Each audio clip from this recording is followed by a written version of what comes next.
Hmm.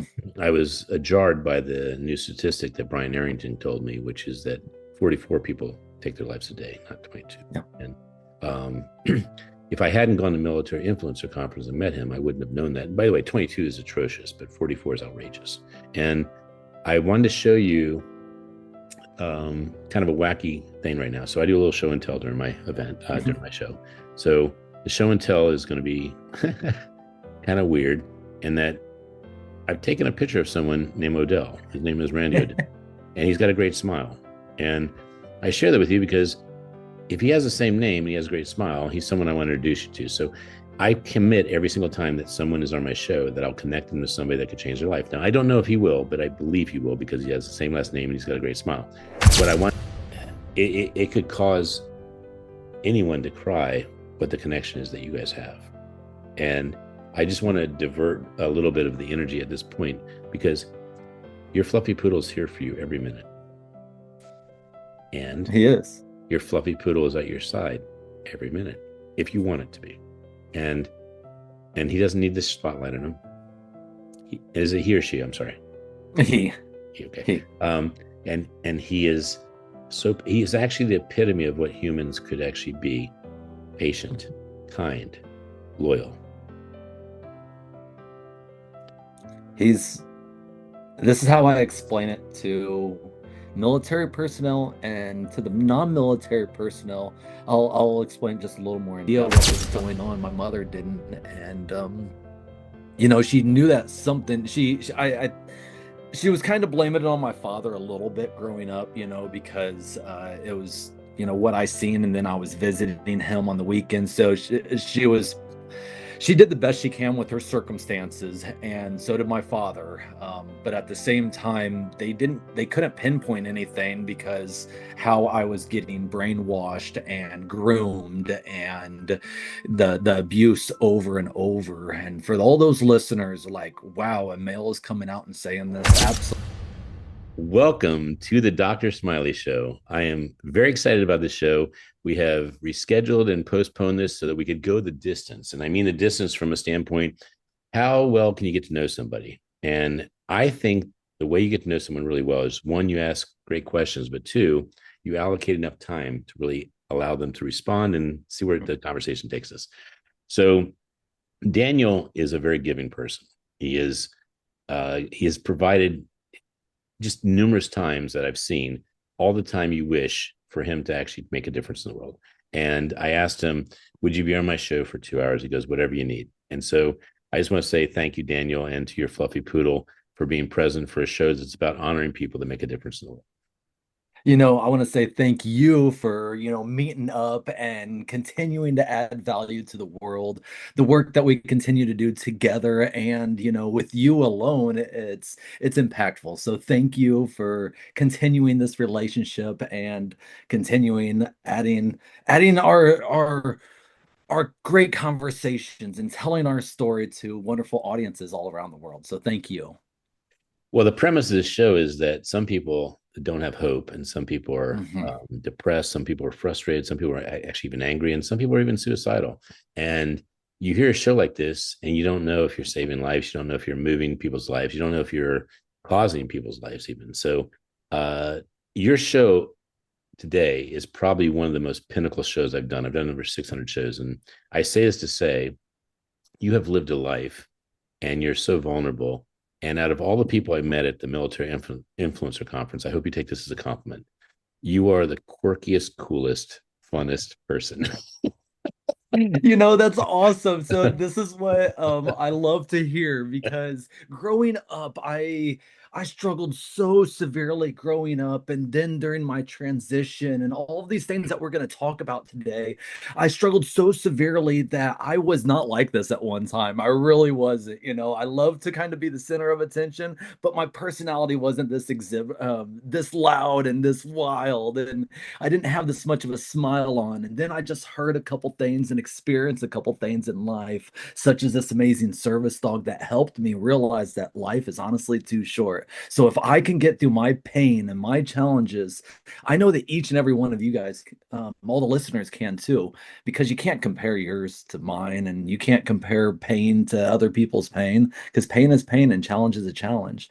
So I want everybody to know as we talk today and as we listen and guide and watch all these things that happen through not just my life, but even yours, Dr. Smiley. It's things that we all can relate to, and we all can continue to live our life to the fullest.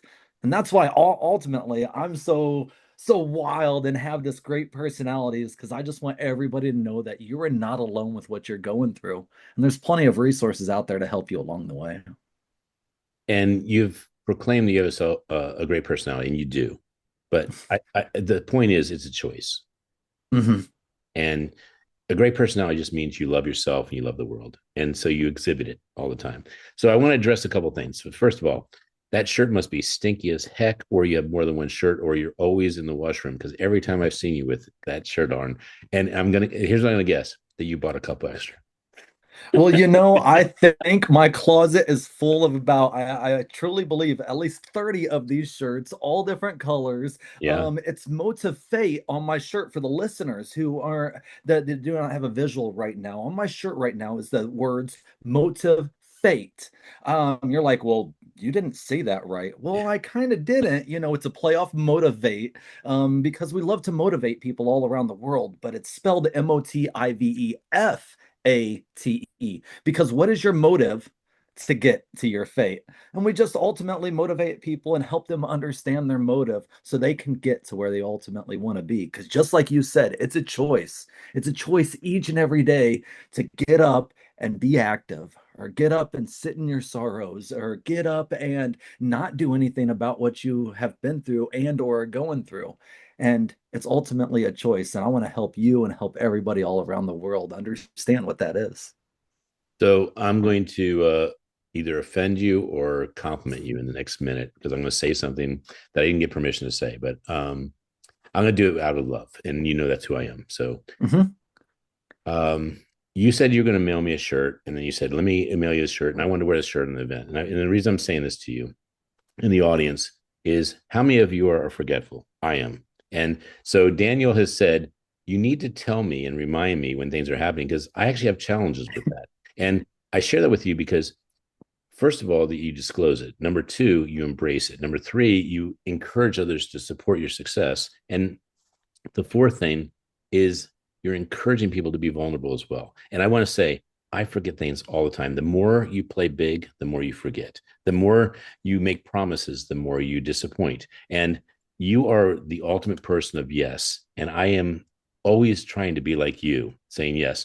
And what happens is something falls through. And the reason there's been reschedules and postponements is because God said this was the day we're doing it. And Absolutely. and I get my shirt when I get my shirt, and you get your book when you get your book. And we get to do big things in the world when we get to do big things in the world, because we choose every single time to have grace and to have gratitude. And what amazing that they're both G's, grace and gratitude, right?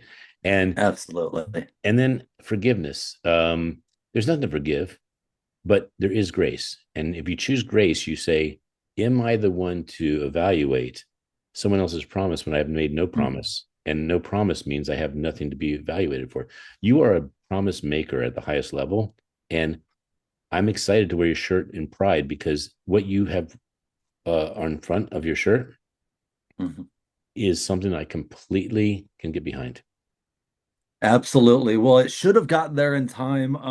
The bluegrass state of Kentucky, we are a little bit rural here, so I'm not sure why you didn't, but I guarantee it should be arriving the next few And I days. went So last and I went hopefully, last fingers night. crossed.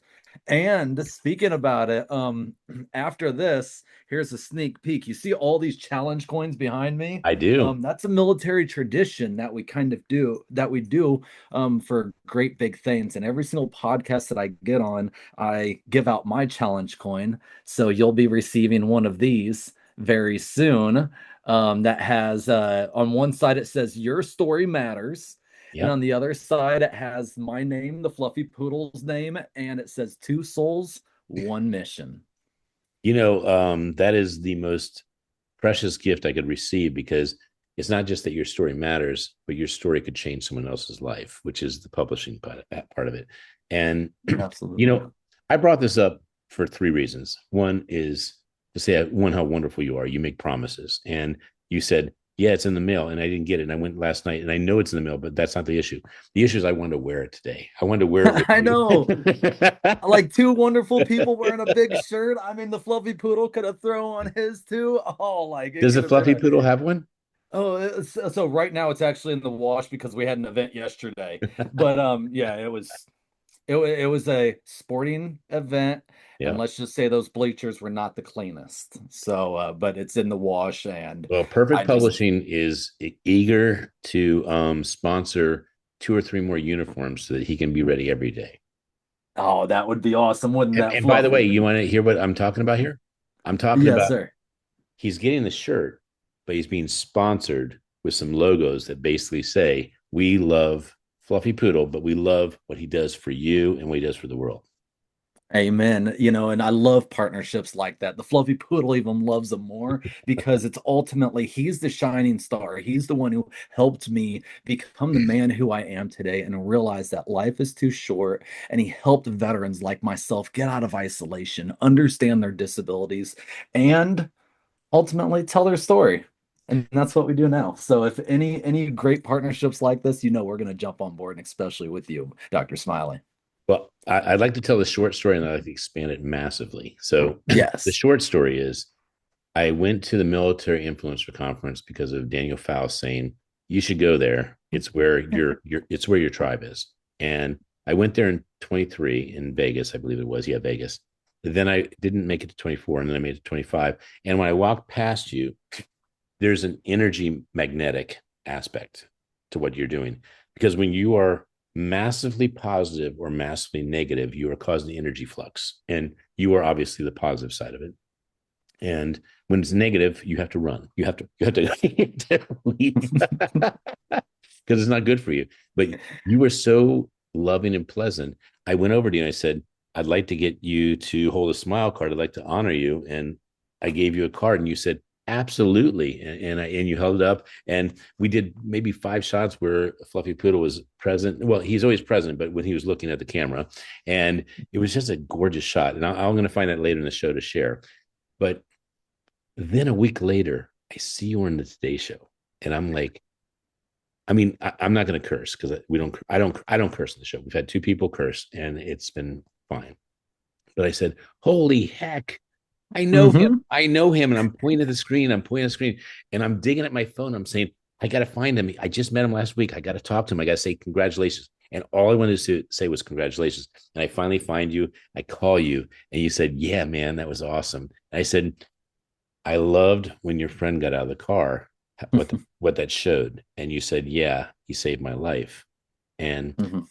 to drop a massive, I guess, gratitude and value proposition bomb of how much a human can change your life, I'm going to say it. And then I'd like you to say, well, can I say it first, please? Yeah, You said to me that he was the one who told you you can't take your life because there's others who've lost theirs and they would do anything to have their life back. And every time I say it, I can't even say it without feeling massive emotion and connection to you and to him. Yeah, so absolutely. that's why I said I'll break any record with you, brother. I'll break any record. You know, I want to repeat kind of what you just said there. You know, we'll talk more, a little more in depth here shortly, but I struggled so severely, like most people all around the world. Everybody's watching, listening. I want you to take a brief second and look around, no matter where you are at. And if there's nobody around, I'm sure that there's a picture, a magazine, a book, there's something, okay? I want you to know that everybody who's put in some hard work or dedication into building that house, you're looking at that individual in that picture, that person sitting next to you or down the hallway, every last person struggles. Everybody struggles. And a lot of people, they feel alone. And I felt so alone at one time that I didn't want to live anymore until I heard this sentence from Mr. Rod Rodriguez from the Global War on Terrorism. He's the president of that foundation. He's also a or a Special Forces veteran, deployed many, many times. I mean, a real hero in my eyes. But he simply said at one of his speeches that it would be a disservice if I would end my life, because all those ones who aren't here anymore would love to have the opportunity that I have. Mm. And that hit home for me. You know, to some people, some things hit home more than others, right?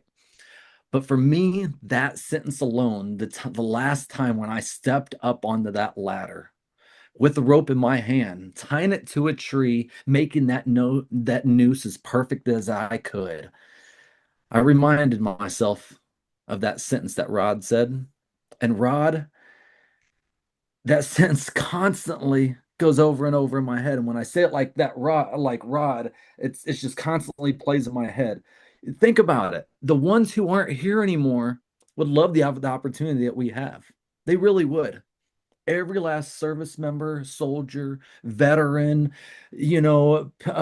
family member, friends who aren't here anymore, I'm sure that they would love to have a couple more days. So why don't we honor that, not just for them, but for ourselves as well, and live our life fully each and every day. So between him and this dog, oh, I'll tell you what, those are the two things that really helped me and saved me. So I think we're going to be breaking all kinds of records today. For me personally, the record I'd like to break today is there's usually no such thing as radio silence from the podcast, but I'd actually like to take not a minute, but let's just take 15 seconds just to be thinking about the people that have given their life for our country, but given their life for a cause, given their life because they thought they could make a difference. So Amen. right now, Amen.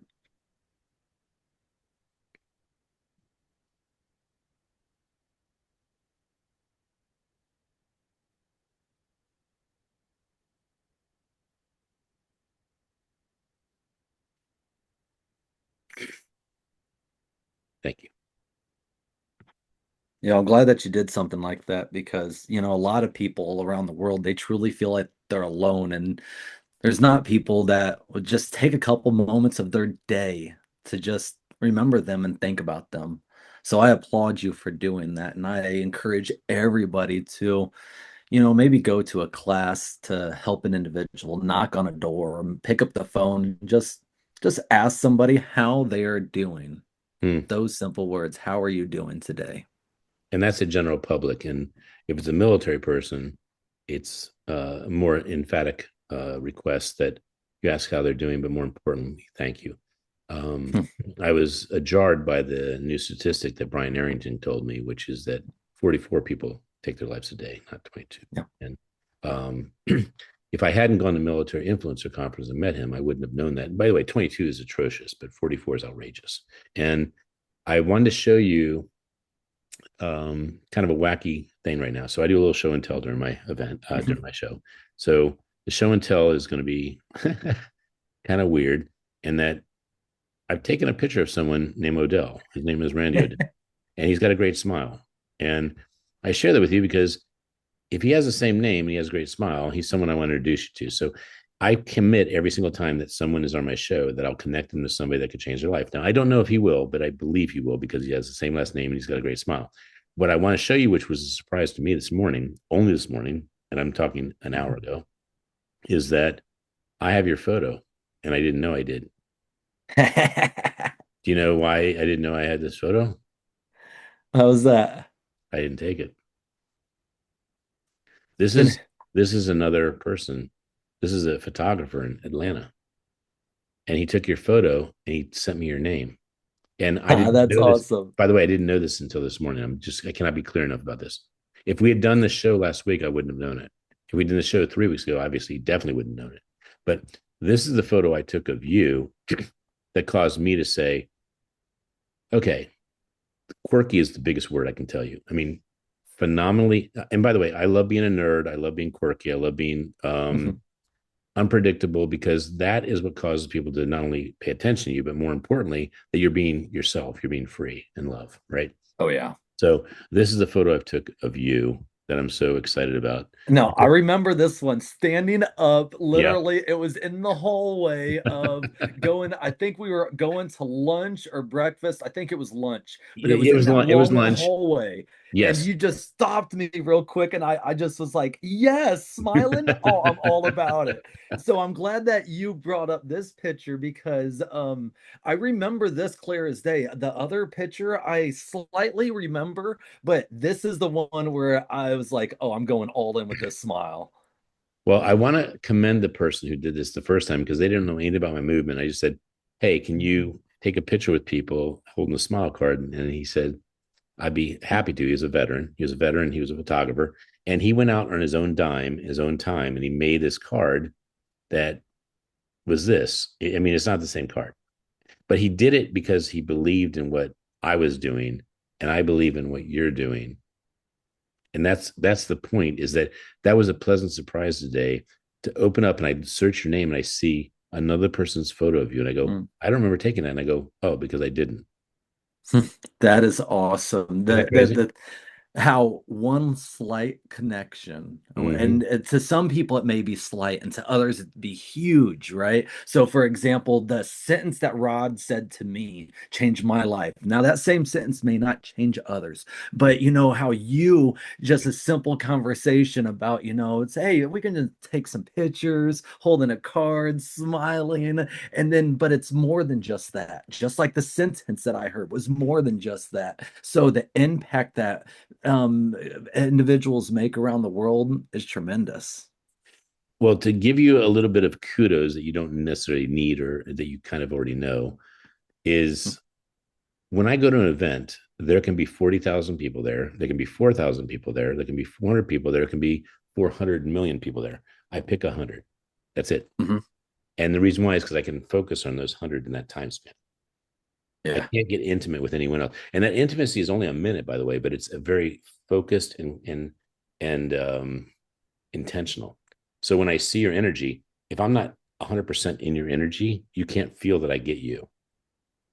And so when I pass by you, I literally jolt. I go, okay, focus, and so I'd select you. And I say this because how are you showing up at an event? If you're going there passively, you'll never be noticed. If you're going there with the wrong intention, you're noticed for the wrong reason. If you're going there because you are there to really show up, you get seen. And that is today's show. That's this show. That's grace. That's gratitude. That's all the things that we want, which I friendly call it the Gandhi effect. It's that you Yep. get to actually have your message be your life and your life be your message. Absolutely. When you're honest with yourself and others, and when you work together like that, the value that is added to the nation and the community is tremendous. It truly is. And just like you said, sometimes it's the little things, but it grows out and blossoms to be something spectacular. And that's what it's all about. I actually would I'd amend that because I'm a little older than you. I'm about 80 years older than you. So let's just say it's not sometimes little things, it's almost always little things. Mhm. I mean, me noticing your energy was one thing. Then I passed it on to your beautiful dog. I mean, that fluffy poodle loves you. And I know you love that fluffy poodle. And it could cause anyone to cry what the connection is that you guys have. And I just want to divert a little bit of the energy at this point because your fluffy poodle is here for you every minute. And He is. your fluffy poodle is at your side every minute if you want it to be. And and he doesn't need this spotlight on him. Is it he or she? I'm sorry.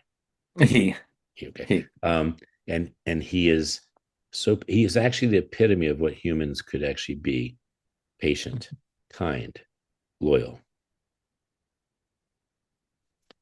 he's This is how I explain it to military personnel and to the non-military personnel. I'll explain just a little more in depth. He's a battle buddy.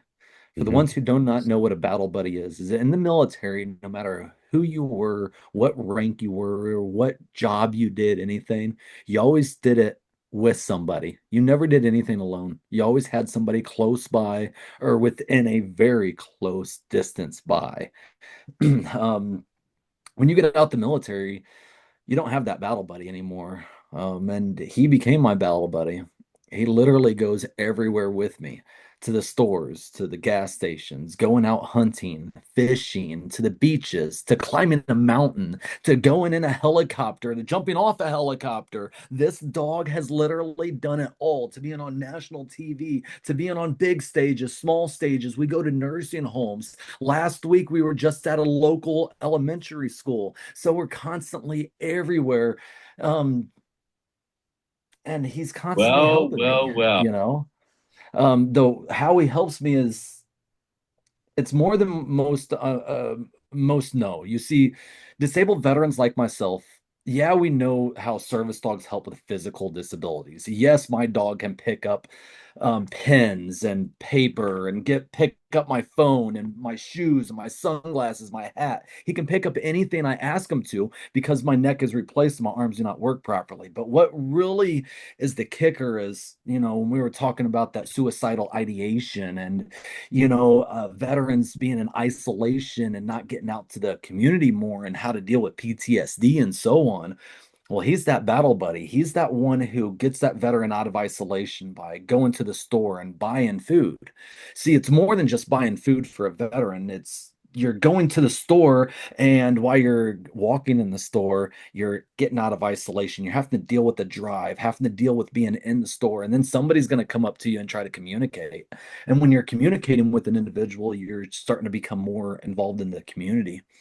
And all of this, a dog is there to help you and guide you, like letting you know that it's okay and he's going to be there for you. And if things start becoming uncomfortable, they release oxytocin. It's a simple proven fact that if you just look at a dog, it's oxytocin. If you Massively. touch a dog, it's even more oxytocin. And the ones who don't know what oxytocin is, it's a feel good chemical. That's why we all smile when we're around dogs. It's awesome. 100%. And by the way, oxytocin is also given off by any love you have for any pet. That can be a cat, it can be a horse. It's someone that it's something that actually loves you unconditionally, and you get that love and you feel it. So we're going to go to oxytocin in a little while because I wasn't ready for that particular conversation, but I do want to Oh, show. yeah. You said PTSD. Hmm. Now, PTSD is a fluff acronym, meaning you can say it a million times, no one gets it. And you can say it 10 times and someone gets it a lot. And you can say it one time and someone goes, Yep. I almost gave my life. Right. So I want to Yeah. take just like we took a little 15-second for all the heroes and the people that have given their life for freedom. I want to take a 5 second to a minute to just say, there's not enough that can be said about this. It's a Hmm. post-traumatic stress disorder. And if you don't see what it stands for, and you don't see this part, traumatic and stress, you don't see that part, you're missing how it could plague someone's life.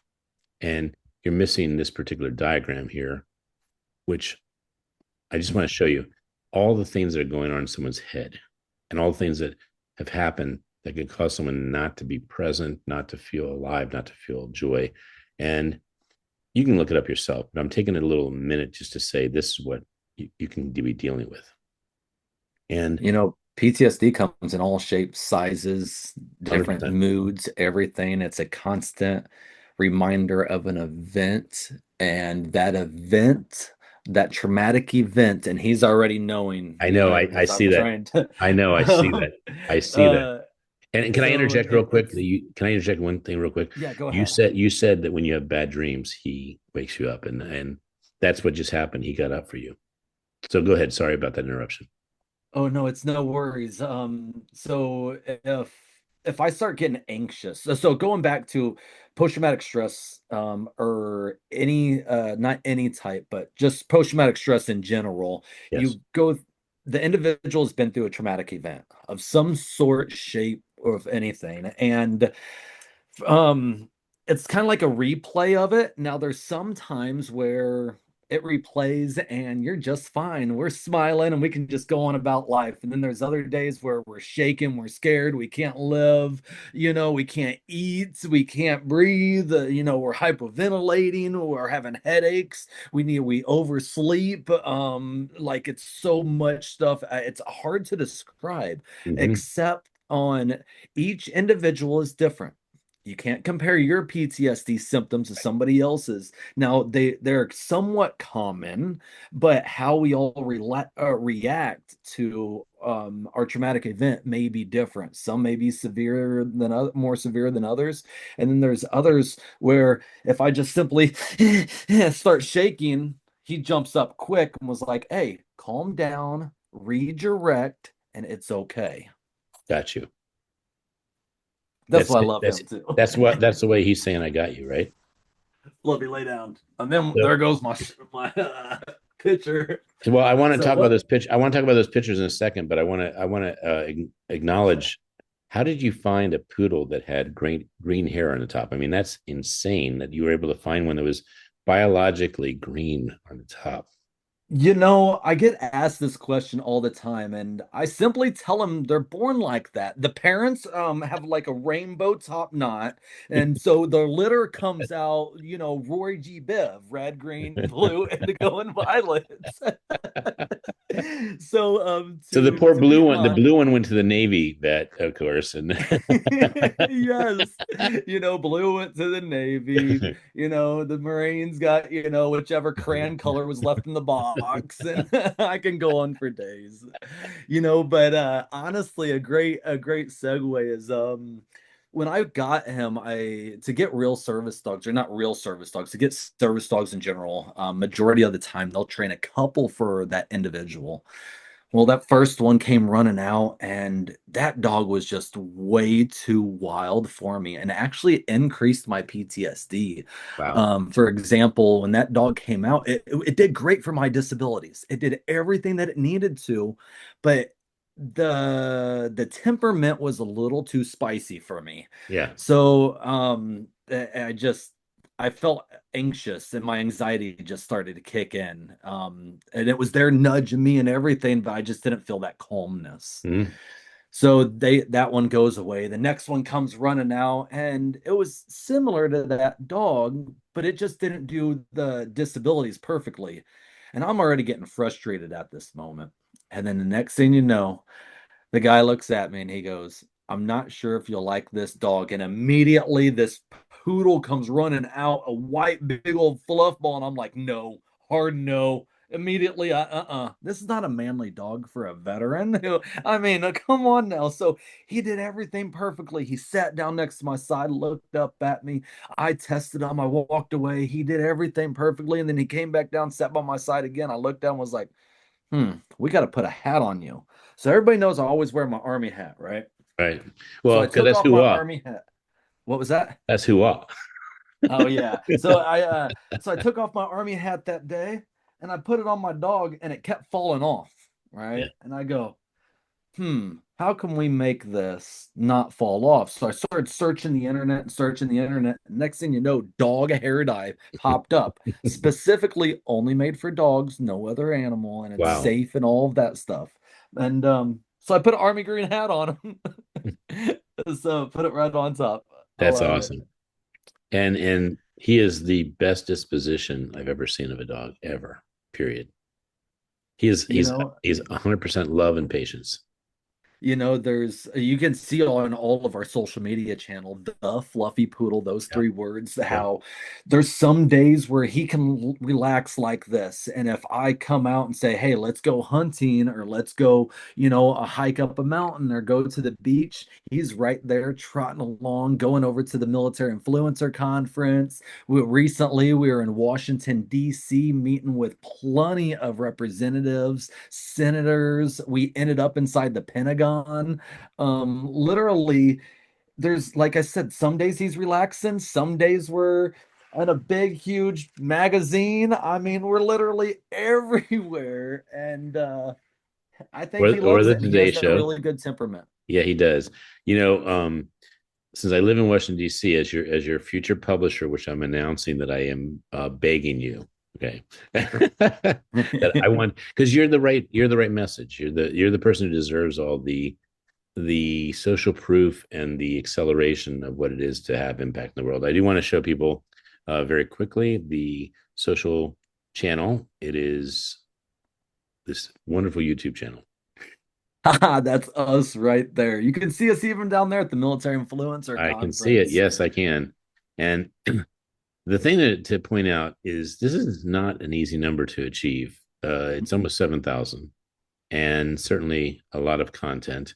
But here's what I love is that people are digging it. I mean, just tons of views, tons of people. And by the way, if it was only 10 views, but it saved one life, but you are changing how people view the possibility of living life. Mhm. And that's why you're on the show. And You that's why know, selfies are on the show. it all it all started when I was younger though, with so much struggle and dealing and working through everything. That's what it really started, Well, yeah, let's I'll let's never. let's actually go to the beginning. Yeah. Because normally we go to the beginning, but when someone has a shirt like yours and someone has a wonderful side, I won't call it a kick, but a side partner like yours, we can't start the show without introducing the message and the partner. Oh, So absolutely. let's go to the beginning now, because this is where the show not starts, but this is where the show begins to share how much growth can happen in a person's life. So if you care to share one, where you were born and what your childhood was like, we'll take it from there. Absolutely. So I was actually born in Bloomington, Illinois, the home of State Farm. So whenever you see State Farm, literally that's where a lot of my family started working.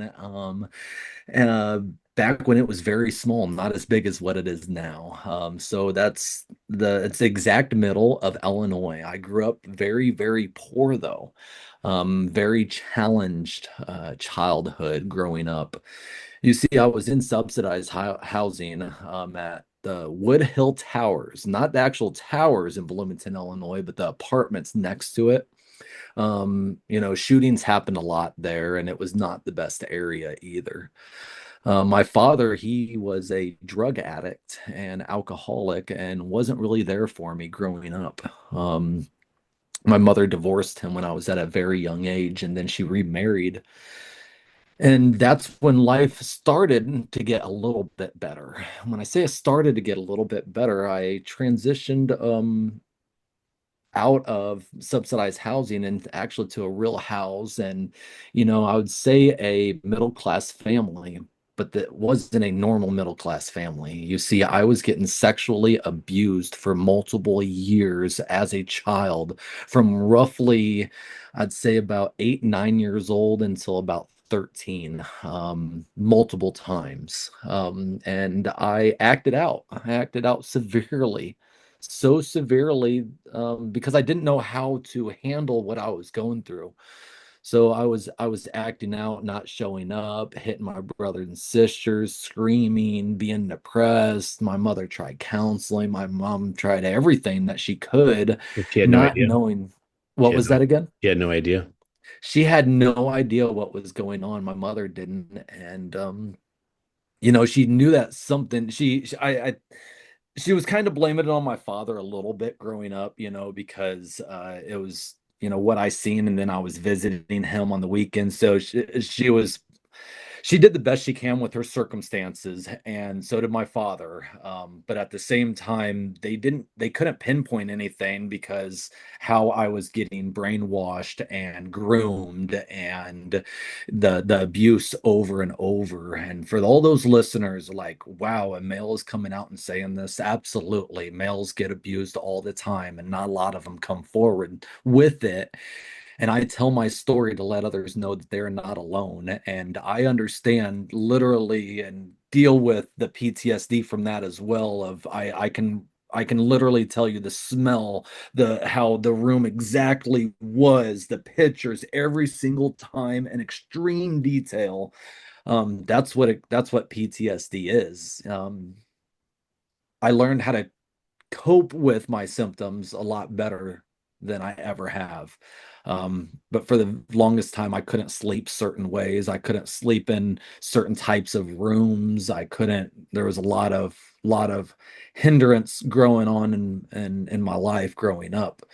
Now, during all of that, I acted out so severely where the individual who was abusing me, me and him got into a sort of a fight at, I think, the age of about 12, 13 years old, where I hit my nose and I filled a towel full of blood, and I called 911 at a young age, not knowing what to do. And make a long story short, I was taken away.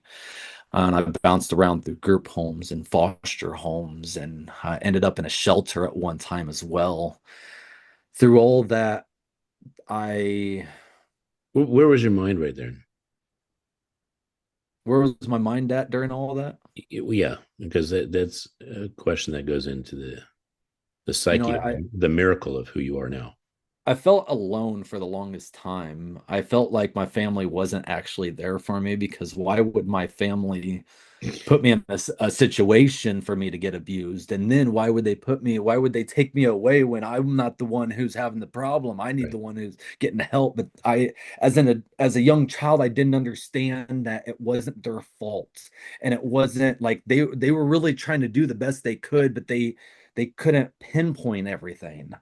So my mind, I literally just felt alone all the time, and I couldn't trust people. I couldn't I everybody who I'd go to, I'd hide myself and not truly be who I was. And I would act out to try to fit into places, and it would always be the wrong avenue. So a lot of times going through those group homes and those foster homes, I was hanging out with the wrong kids and continuing to get into more trouble and more trouble. And then they'd just Because you were looking continue for to. acceptance. Exactly. I just wanted to be have family, because my family wasn't there for me when I needed them. So, but through all of that, I always had some great mentors always around me who were either military or first responders.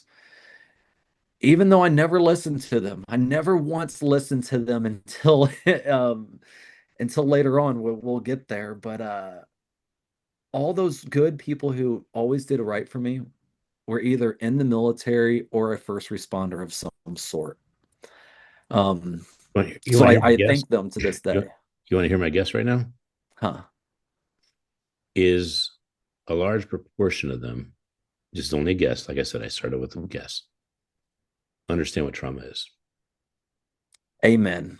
Amen. And I truly think all those mentors who, those Vietnam veterans who were there for me, and those first responders, Frank Mathis. I don't even know if he's living anymore, but Frank Mathis is one great one that I've always tried to reach out to at Webster Cantrell group home that I was at in Decatur, Illinois.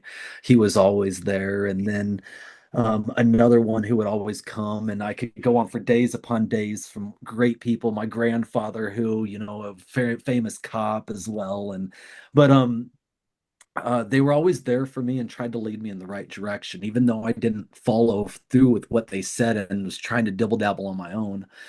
You see, my last time at the group home that I was at, they wanted to keep me there until I was pretty much 18. And when I kind of heard this, and I don't know if I was supposed to hear this or not, I was gonna pretty much stay in the system forever. And when I heard that, I said, no, this cannot be me. There's something more for me out there. So that day, I'll never forget. I went in, sat down with my counselor, and I said, I promise you I'm going to change. And if you do everything that you can for me, I'm going to do everything that I can for you guys and myself. And I promise you, I'm just a child who's been through some things. I have a good home back at home. It's just the individual needs to be out and so on. It's just, I'm not a bad child. Just trust me. And they go, okay, but you need to follow X, Y, and Z. And so that's what I did. I followed X, Y, and Z. And within about 8 months, I got out of that group home, went back to my family, and I got abused again. Really, And that was the last time I got abused. really, you got you were sent back to your family where you were abused. Did you know that was going to happen again? Because my mother was, the individual was still in that household. Right. and they did go to classes, they did everything and so on. And that was, I go back, oh man.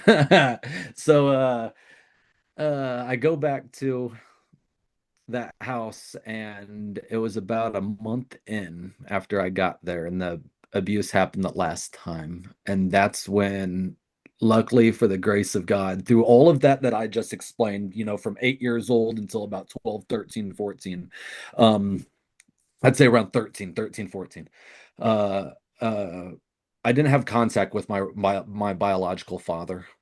And so after Just that just to be last time that clear, I your biological father was a problem, or this the No, my biological, so my mother remarried after the divorce. So my mother divorced my biological father at about, I think, like 6 to 8 years old. I can't remember the exact time. Yep. And then my mother remarried. And then from 8 to 14 years old, they were still married. And then when I came back, the abuse happened one last It time. was And it was the remarried person. yes, to be blunt, for those individuals who haven't guessed by now, it was the remarried individual, and they are deceased right now. Mhm. Um, so I am open to talk about it a lot more and comfortable because there is some family members who are related, so Mhm. I don't want to. It's none of the family members' fault. Yep, I got So it. Yep. outside of that, I went back to that house, and the abuse happened one more time there for the last time. And shortly after that, I got a phone call from my grandmother on my dad's side stating that I probably need to get a hold of my father. And I didn't understand why. Um, I picked up the phone and started to call around and couldn't get a hold of him. And I was told that I needed to have a meeting with my mother and what I had back then, the Big Brother Big Sister program. If anybody knows Yep. about that, it's kind of like a Still mentor. exists. Still exists. Um, Back then I had one, Jim Strauss. I still talk to him to this day. Great mentor, great mentor. Jim, uh, he knew what the conversation was about with my grandmother, and I didn't, and my mother did. So we go to my mother's work downstairs in the basement of a hospital in the cafeteria, and we're sitting there. I'll never forget this day. Jim goes, need to tell you something very important about your father." And I go, "Okay, well, what are you talking about? Like, he's alive, I know that. So what's the big deal? He used to be an alcoholic, a drug addict. What's the big deal?" And they go, "Well, we want to let you know he has a serious health issue." And I go, "Okay, what are you getting at?" And they go, "Your dad has HIV." And I go, "Excuse me?" Well, being 14 years old, and back then in the early 2000s, most people with HIV or AIDS, we thought that they were pretty much just going to go downhill and die. The medicine wasn't good back then, and it was all over the TV and the news, about how horrible it is and all sorts of things. And the only thing I thought of at 14 years old was, well, my dad's about to die. I need to pick up the phone and go spend a little bit of time with him. It Mm. was literally just that simple. Wow. I don't care what he did before in the past. My biological father is him, all these drugs and alcohol. I don't care what he used to do. All I needed to know and see is my father, and he wasn't there for me. And my stepfather who abused me for so long, that wasn't a father figure, and I needed one in my life. So I picked up that phone, and to make a long story short, ever since that phone call, me and my father were like two peas in a pod. Now, we did a lot of bad things and a lot of crazy things and stories out, people will tell you some wild stories of a 15-year-old moving out to go live with my father, because that simple phone call also led me to get out of that house, move out to Seattle, Washington with him, and never look back to that individual who abused me and ultimately is not around anymore from his own health issues. But I lived with my dad for the longest time. I lived with him, bounced around, and experienced a lot of how do I explain this? I gotta experience life differently than most. Hmm. My dad taught me how to look at the little things in life, to be grateful for that flower that's growing up in the crack of that sidewalk in a very busy street, that everybody walks on. You see that flower didn't get up, for no reason. It struggled also. It had to get a little bit of water and so on. So when you go next to a flower, smell it. When you go next to something, enjoy it. Enjoy nature, enjoy fishing, enjoy God's creation. That's what my dad taught me before he passed away, when I joined the military. That's fantastic. Well, we're going to take a little break here. Um, Okay. so this is called a fun break, as you have given your heart and your soul and your pain, and I'll just say some deep thoughts. All right. So we're going to take a little bit of a breather here to give you a little bit of love back. Are you ready? Yeah, I'm very. So you Thank said you. all state, right? Mm. So yes, Bloomington, Illinois is all state. State Farm. I'm sorry, State Farm. Allstate is going to sue me after this because they're going to say that was not where we were. So Well, a quick fun fact is majority of insurance companies are actually from Illinois. and Delaware, but That's how yes, Illinois grew so much as well. yes, yes. Back in that day, that was the time to be in the insurance business there. So I don't Mhm. know if you know this, but there's beer nuts too. So, fun fact about beer nuts is every single Christmas I get beer nuts shipped to my house. They are some of the most best nuts in the world. My grandmother and grandfather also sent them to me in Iraq. Oh, I love beer nuts. Oh, yes. Oh, it's So, also the home of Steak and Shake. That's a fun fact too. well, here's another. I don't know if it's a fun fact, but this is a fact about you and me. All right, there's Bloomington, and Mm-hmm. there's Galesburg in here somewhere near Peoria. Yep. There it is, Galesburg. That's where I lived for 4 years of my life. So next month I'm going to Peoria right there to go duck hunting. I go there every year. I'm a major duck hunter. You can't tell. You can We barely got tell woods. that you hide it well. So I don't know if I can do this fun fact with Safari, meaning Google, but what I'm what I've heard is that Galesburg, Illinois, was one of the top 10 targets of Hitler's to Mhm. annihilate because it was the railroad town of the United States of America. I mean, you could not get to the west, the east, and vice versa without Galesburg, because they had like 34 rails going through it or something crazy. Okay. Absolutely. Oh, I love these fun facts. Most people don't understand, just like Starved Rock in Illinois, Springfield. I can go on for days. Matheson Park. There's so many great, wonderful areas there in Illinois. But just like any place, you got to go out and search just a little bit and understand, and then you can ultimately grow with it. So this is not a fun fact, but this is a fact. And it's a Hmm. fact to substantiate what you said is very painful. And so I had to do a fun one first. Now we're doing Yep. one a little more real statistic. So, um, yeah. So this is Google. 1 in 33 Mm. men experienced attempted or completed rape, and this is a crazy that is that high. But here's the more important one: between 35 and 87% do not report it. It's very,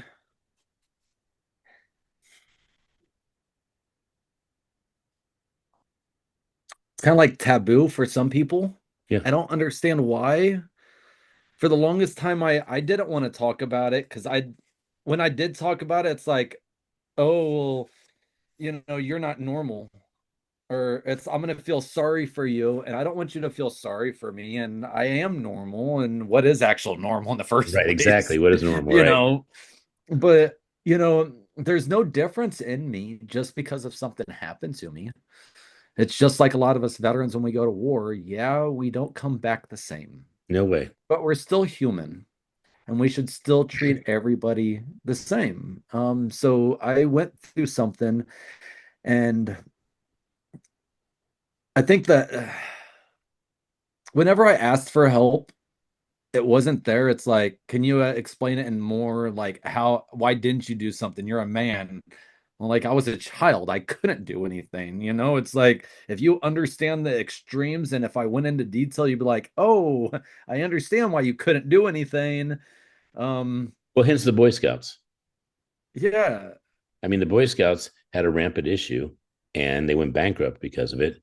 And these kids were told, if you tell XYZ, right? And these kids are, I will say this, Mhm. damaged. And what are we doing to undamage them? And undamage them is to care, undamaged to hear them, undamaged is to cultivate them having normalcy again. You know, I honestly thought I was alone just because even when I got the help, it's like they would give me all these books and stuff Mm-hmm. that was all about females. Right. And it's like, well, I didn't have that same experience. Mine was slightly different. Right. And I just felt like nobody understood me as a male. And then, yeah, I don't, Yeah. And yet, had you had someone, not like me, but someone that did just what you saw, which is how many people are affected, it's not a small number. I mean, 3 out of 100 is outrageously high, actually. like, Of I men. think it's one thing for me to talk about statistics. I think Right. it's another thing for me to explain some of the things that I'll never forget. Like, I I'll never know. forget that smell. Yeah. I'll never forget that picture on that wall was angled just that certain way, that exact the blanket, how it was positioned to everything. So when I talk like that, it's Hmm. like, I want everybody to know that they're not alone. I experienced it, and yeah, I have pain, and I went through some challenges, and I know that some listeners, they may be too. Yeah. And Daniel, They're not alone. yeah. And Daniel, I'm not at all saying that the statistics actually embody what the experience is at all, Oh, obviously. I get it. And but what I'm saying with experience is that if there was statistics connected to it, you could have a group, you could have a think tank, you could have a cooperative, and that helps so Yes. much that you're not alone. And you mentioned it 10 times at least in this show that you felt alone. And when you feel alone, you're fighting a Mhm. battle that almost you can't win because there's too many Mhm. demons against you. So um, you warned me before the show that this could get a little bit, deep and dark. And this show is about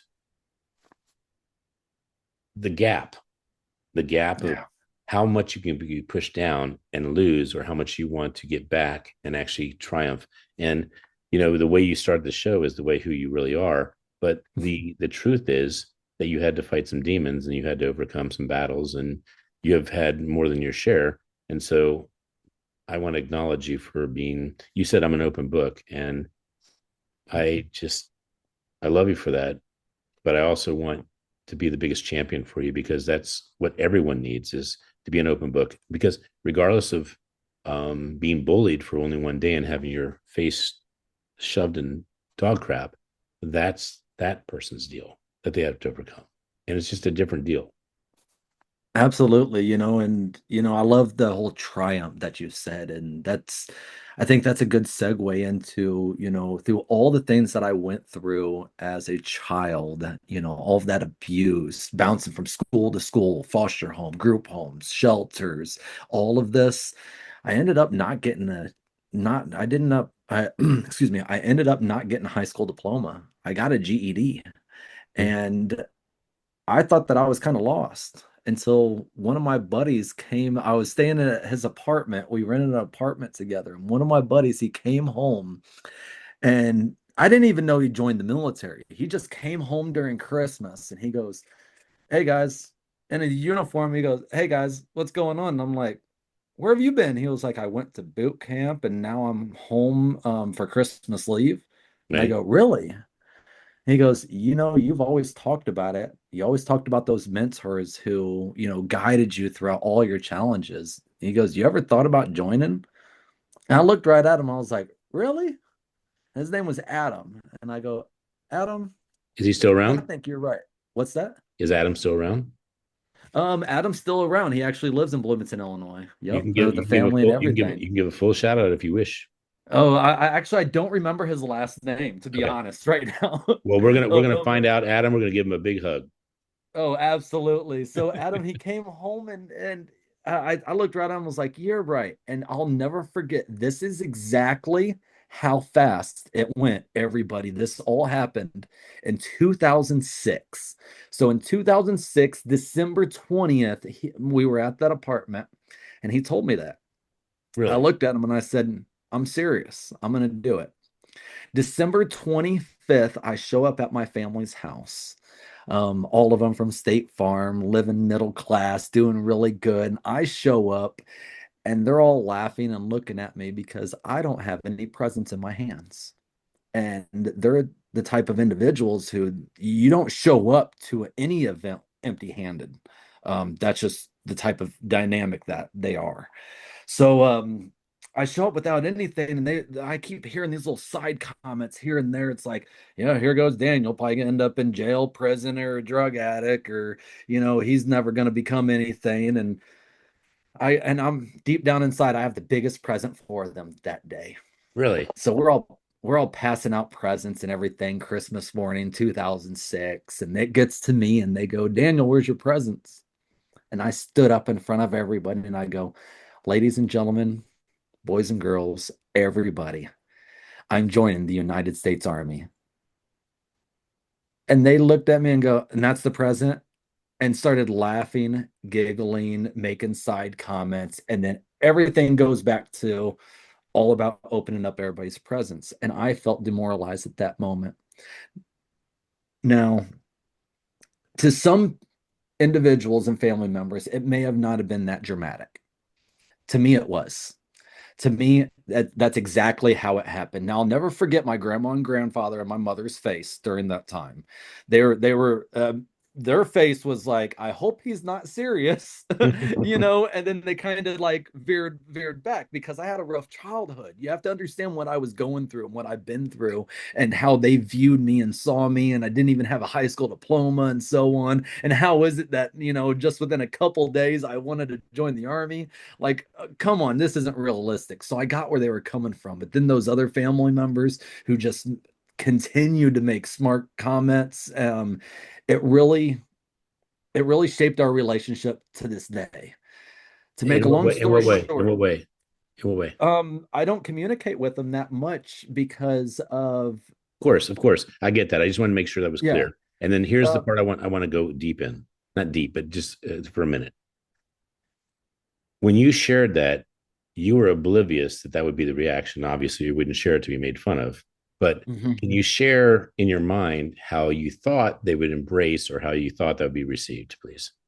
I thought that they were going to be like, really, you're joining? Yeah, I knew that they were going to be You're like, nervous. whoop, Okay. whoop. Yeah, like this was 2006 that I'm telling them shortly after the Twin Towers got hit, and it's the peak of the Iraq Right, War. right. I mean, like, nobody would want their family member to join, but at the same time, we had history. Our family tradition is military and so on. I have a great grandfather who spent over 5 years as a cook in World War II. I can go on for days, but How about your hat? Vietnam too. Talk about your hat. Oh, my hat is the Iraq. Yes, I wear the Iraq one. That's where I deployed to, is in Iraq. But our family tradition, going back to I expected so much more from my family. I truly did. I expected my family to be there and be like, yes, you're serving our country. You're doing great with your life. You're going to change and we're going to support you. But I never got any of that. And that I was the think sim. that's unfortunately symbolic of a lot of families. Seriously, I do. Oh, yeah. And Yet, I, I didn't. yet we thank someone like you or someone that has served after the fact because it did make the difference, and it is about our safety and our freedom, and it is about the sacrifice of stepping into the fact you may not come back. Mhm. That's a crazy thing I to say. want I will fight for that. I wanted to take care of people because nobody truly took great care of me growing up. So Mm-hmm. I wanted to take care of our nation to the best of my ability, and that's pretty much how I saw it. I was very patriotic. So when on December 25th of 2006, I was dead serious. On January 2nd, I stepped into that recruiting office, and on January 22nd was my first day of boot camp of 2007. It was that quick. That's how quick I joined, and that's how quick I never looked back. As soon as I joined and signed that dotted line, I never ever looked back from to Illinois and that environment and everything that was going on. And I said that I was going to change my life.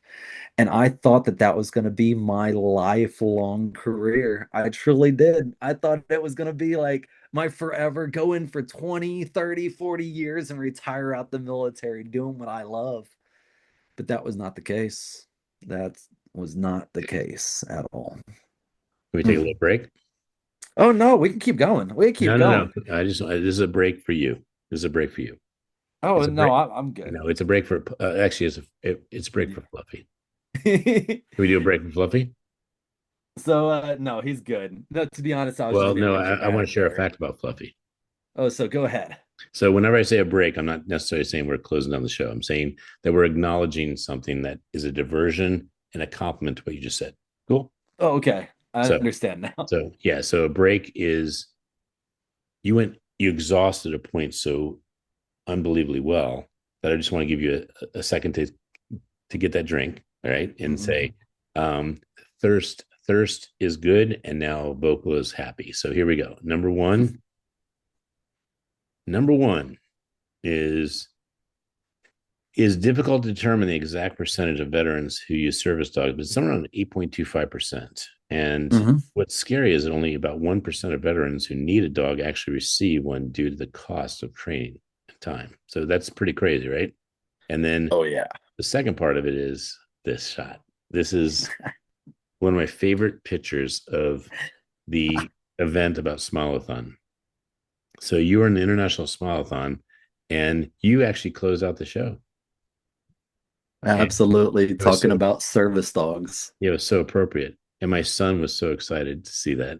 And I just want to say, you know, Fluffy, man, what a what a difference and what a difference you are. So and the geese behind you, we're gonna go to that in a second. But my point is those geese obviously are very important to you. You're important to me. Your fluffy dog is important to you, but you guys together as a team are raising the awareness of not just care, but also service and heroism. Absolutely. Speaking about service and that heroism and having a team is that's one of the biggest reasons why I joined the army. When I went in on January 22nd, I joined and I wanted to be a part of a team, a part of honoring everybody who I'm going to be serving and giving them the best opportunities in life that I could. So when I joined on January 22nd, I arrived at Fort Jackson, South Carolina for boot camp, or I think back then it was called basic training. But I went in very hard-headed. I went into boot camp thinking that I knew everything, and Like everybody else did too, by the way. well, there was some people who thought boot camp was very difficult. I thought it was extremely easy. Okay. Just because of the life I've been through and certain experiences that You were the I Forrest had. Gump. You were the Forrest Gump of the group. I went in and I was running, having fun, jumping and doing things. Oh, I was having a blast, but I wasn't understanding the importance of being in the army. And it took Drill Sergeant Jan, and to this day I'm still trying to find him. Drill Sergeant YON. He was a country guy. All I have is a picture of him in our boot camp picture. He had a bald head and he had these like little bangs. Like he would have him coming all the way down to funny haircut, short little Caucasian man, country boy, country from right outside of Fort Jackson, South What's Carolina. his name again? Anyways, What's his name again? Jan, YON, Drill Sergeant Jan. Um, you would not expect him to be a white country guy, No, okay, when you not at say all. that, okay. That's why I had to ask But again. so make a long story short about him, he was always there teaching us and doing the right thing. And he pulled me to the side multiple times saying, Daniel, you need to take this a little more seriously.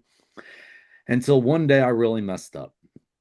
And he he was trying to smoke me, and when I say smoke me, do push-ups, work me out until, pretty much you're throwing up and stuff, corrective punishment. And that wasn't working. And then I started to give him attitude right back because he was saying things, well, you shouldn't do that to a drill sergeant. Definitely not drill sergeant Jan. I'm going to say this very simply.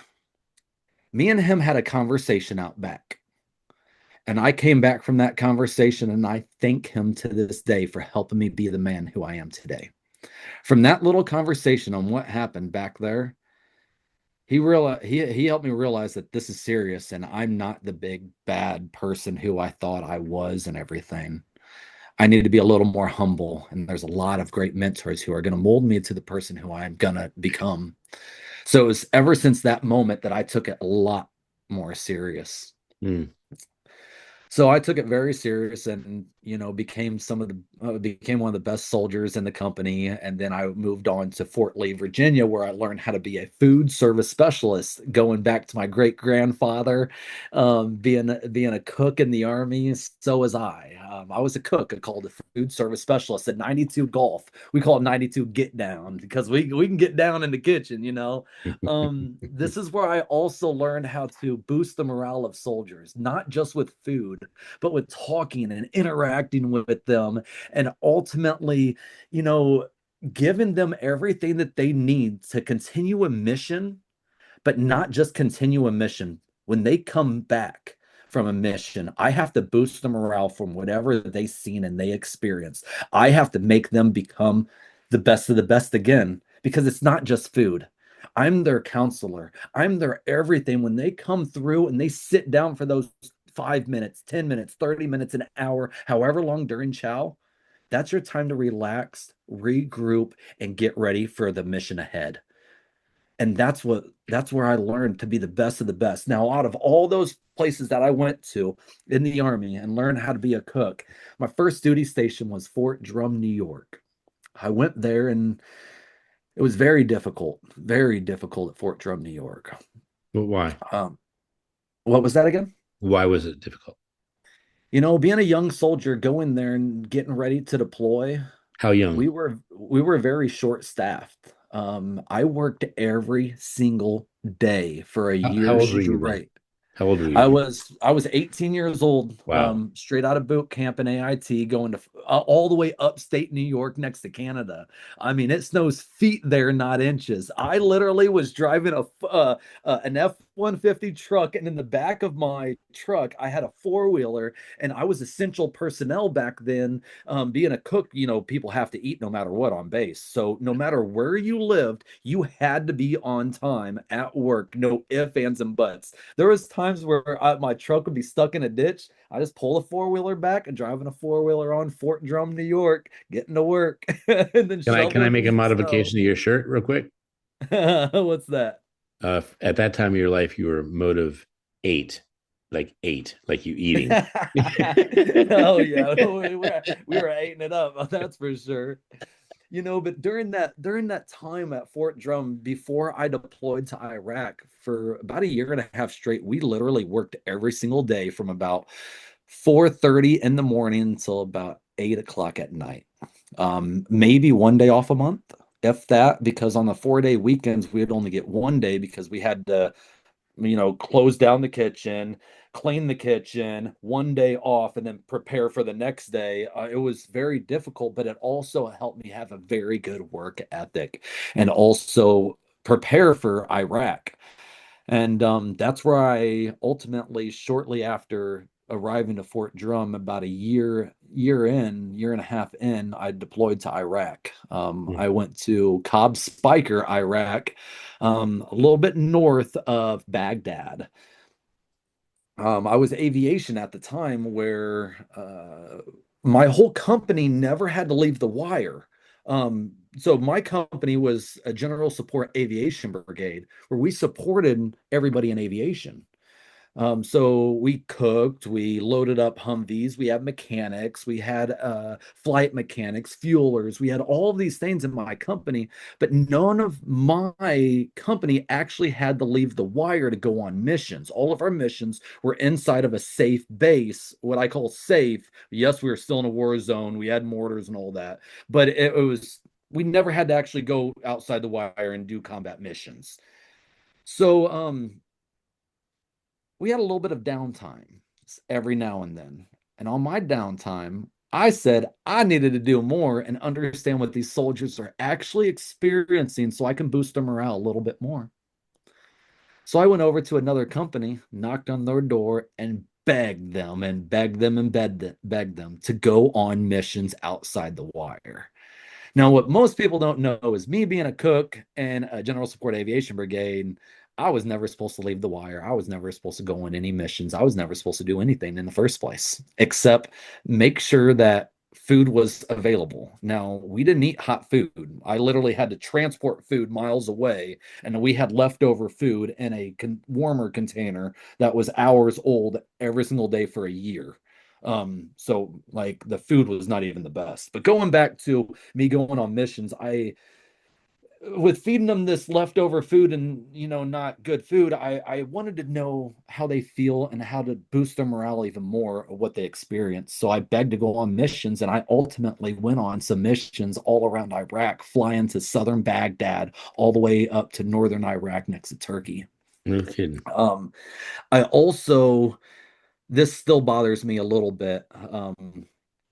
They never wanted me to go. My company, being a cook, they never wanted me to leave the wire in the first place. And me being a young soldier, new soldier, they didn't even want to risk that in the first place. I mean, that would have been a big news event, oh, we're having a cook, leave going outside the wire when he doesn't need to, and so on. So they also sent me outside the wire with only one 30 round magazine. I was flying around all Iraq with only one 30 round magazine instead of a full combat load or anything. Wild to me, even though I was flying around everywhere. It was still, yeah, still kind of It was odd, but baffling. Iraq was interesting. I on those times that I volunteered flying around, I did, see some things and experience some things I wish I didn't have to. And then when I also got medevaced into Anaconda, Anaconda's a base. I think it's no, it's not Biop. I'll have to look up the exact name of the base, but we called it Anaconda back then, next to Catfish Air. That's when I was on the early show. So basically, I got medevaced into Anaconda because I had some medical issues going on, and when I was there for an extended amount of time. But during my time I was there, I hate this part. I'm good, okay? But I have a lot of PTSD from what I seen in that hospital. When I got medevaced in, there was other soldiers and other locals who were screaming and who were experiencing a lot of pain from an event that just happened. I was also in the recovery tent from all the soldiers who've been injured, and what I experienced at nighttime or just during the days and random outbursts and everything, it's something I'll never forget. And it's very difficult for me to even go into hospitals and have anything happen to me. So I just get my blood drawn. I still pass out sometimes because I'm scared that it's going to be what I seen in Anaconda. When I recovered from the recovery tent, I was waiting on I was waiting on an airplane, no, actually a helicopter to fly me back to the base that I was stationed at Cobb Spiker. It was Catfish Air. I'll never forget. It was because we name off everything on a base, randomly. But we were in Catfish Air, and next thing you know, a guy comes up to me and goes, "Hey, I'm Dave Price. Do you want to do an interview?" And he has this big, huge camera person next to me, and I flipped out. I was like, "Get away, get away! I don't want you nothing to do with me. Get the camera out of." And I felt really horrible. I seriously felt really horrible because the captain comes over afterwards and goes, "Do you know who that just was?" And I go, "No, but I can't deal with what I'm going through right now, and I don't know how to explain it." She goes, "That's Dave Price from the early show, the national television, the early show, and he wanted to interview you, and he still wants to interview you." And I go, can you explain more? And he goes, yes, the early show from New York City wants to interview you, and they want to do a segment. Do you mind over there, the USO? Um, I think it was the USO, or no, there was a program through the USO where you could read a book to your child and they would video record it and send that recording and the book to your child while you're deployed so they can still hear your voice and read the book. And I go, are you serious? I go, you know what? That sold me right there because my son, what I didn't mention this whole time is I left to go to Iraq when my son was only 14 days old. Hmm. And I didn't come back until he was a year old. So when I was in Iraq, if I had that opportunity to video something for my son, I was going to do it. So why'd they So pick you? Why'd they pick you? I was just in that right area, the right time. That's what I truly think. Yeah, I but would just, you get one shot and you blew it, and yet you still got that shot again. That's crazy. I Honestly, think that's crazy. I struggled so severely back then, and I would snap at a lot of people. And I think maybe he knew deep down inside, hey, That I was the needed story. this. But no, I think it was because it was going to be such a traumatic story. Yeah, They were able to read that you that's were, true. yeah, they were able to read that what they were giving you would cause the most impact, which would be the best entertainment, which is Absolutely. good for all. Good for all. It's good for your son, good for you, good for the network. So I grabbed the book, I went in and I sat down and they've recorded it and sent it to my son, put us on national television, and it was an amazing little segment just to be able to tell my story a little bit more and just let my son know that I was always there for him along with my wife. I was always Amazing. there for both of them. So I come back home from Iraq and That was I your started first time, drinking though. That was your very. first time on international. I mean, national TV. Yep, that was my first time on national television. And I was on little segments here and there growing up, always, maybe with the group homes and, different events here and there, but that was the first time on national television. And then when I came back home from Iraq, I started drinking very heavily. I didn't know how to deal with everything that I was going through. And then one day I literally made my drink and it tasted like crap. I did not like it. And I just put it down. I was never the drinker since then, but I still didn't know how to deal with my issues. So what I did is I did what most veterans and soldiers do is they focus solely on their military career, 100%. And that's what I did. I didn't care about my family, didn't care about my son. I didn't like I did, but the army was first. My soldiers were first. They were my brotherhood. That's who I deployed with. And then I got orders to go to Fort Carson, Colorado. So we drove to Fort Carson, Colorado, me, my wife, and my son. And while we're there and stationed there, I was with the MPs and we were training our soldiers to go to Afghanistan.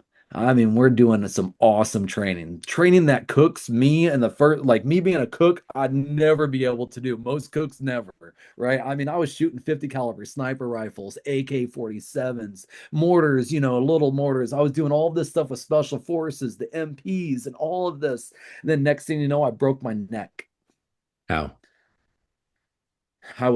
We were training with special forces up in Montana and we flew in to do a training to prepare. We were doing a training mission that we would do in Afghanistan, and we were preparing for it. So we flew in on Chinooks and to this little bitty base in Montana in the middle of nowhere. And we flew in, I landed. Next thing you know, we were walking and we weren't doing things how we were supposed to. And me In what and way? another In what way? fudge. I've never talked. So this is going to be a first. This is going to be a I've done first. two firsts today, so come on now. So I've never specifically talked about this on any podcast.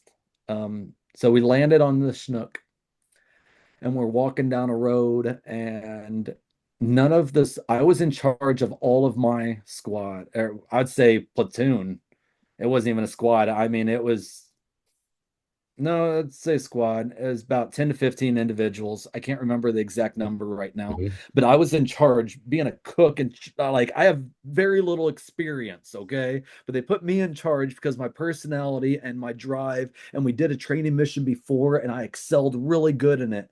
But then when we landed and we were walking down this road, things weren't going as planned, and I'm trying to tell my soldiers what to do, and I wasn't having noise awareness on what was going on. One of the special forces leaders, me and him, started communicating. We weren't communicating the best. I wasn't following through with what he was saying. The next thing you know, me and him kind of, I'm gonna say this very loosely, me and him made a tumble, and that's where I believe my neck broke. Now my lower back will get there. So I get back up, and after we both got back up and we keep going, and I couldn't even hold my helmet. I couldn't focus. I'm literally like in and out of consciousness. Um, we get to the objective, and we were supposed to be the primary assault to this town or this building, and we had another squad with us because we flew in with two helos, but since we were messing up, the other squad got ahead of us. They assaulted and we were supposed to do perimeter, but during the perimeter I couldn't even get it done because of me coming in and out of consciousness. I was sending soldiers random places. It was not going good. Then we assaulted to the next building, and then we got picked up on the helos. Well, Mm. when we got picked up on the helos, everything just started like coming back, the pain and everything. I had to take my helmet off, and that's when I knew something was wrong. When I took my helmet off, I was told to put it back on. I literally couldn't put it back on. My adrenaline dump was ending. Um, that little bit of it's not a little bit of pressure, but an army helmet weighs a lot. It truly does. I I think know it's a couple pounds. But when your neck is broke, herniated, bulging, and pinched nerves, that's a lot of weight on your neck. it is. So we get back in the helos, we fly back and we land, and we do a debrief and prepare for the next day, to because this was a multiple day mission that we were doing. Right. So when we landed, I told the medic, the army medic, the special forces medic, I said, "Hey, there's something seriously wrong." And he injects me with so much stuff in my back. And I don't know what it was. All I know is it was pretty wild, and I didn't feel anything until the next morning. I lifted up a kettle bowl like this, and I immediately collapsed to the ground because of all the pain. I couldn't pick up no more than a couple weights that next morning at all.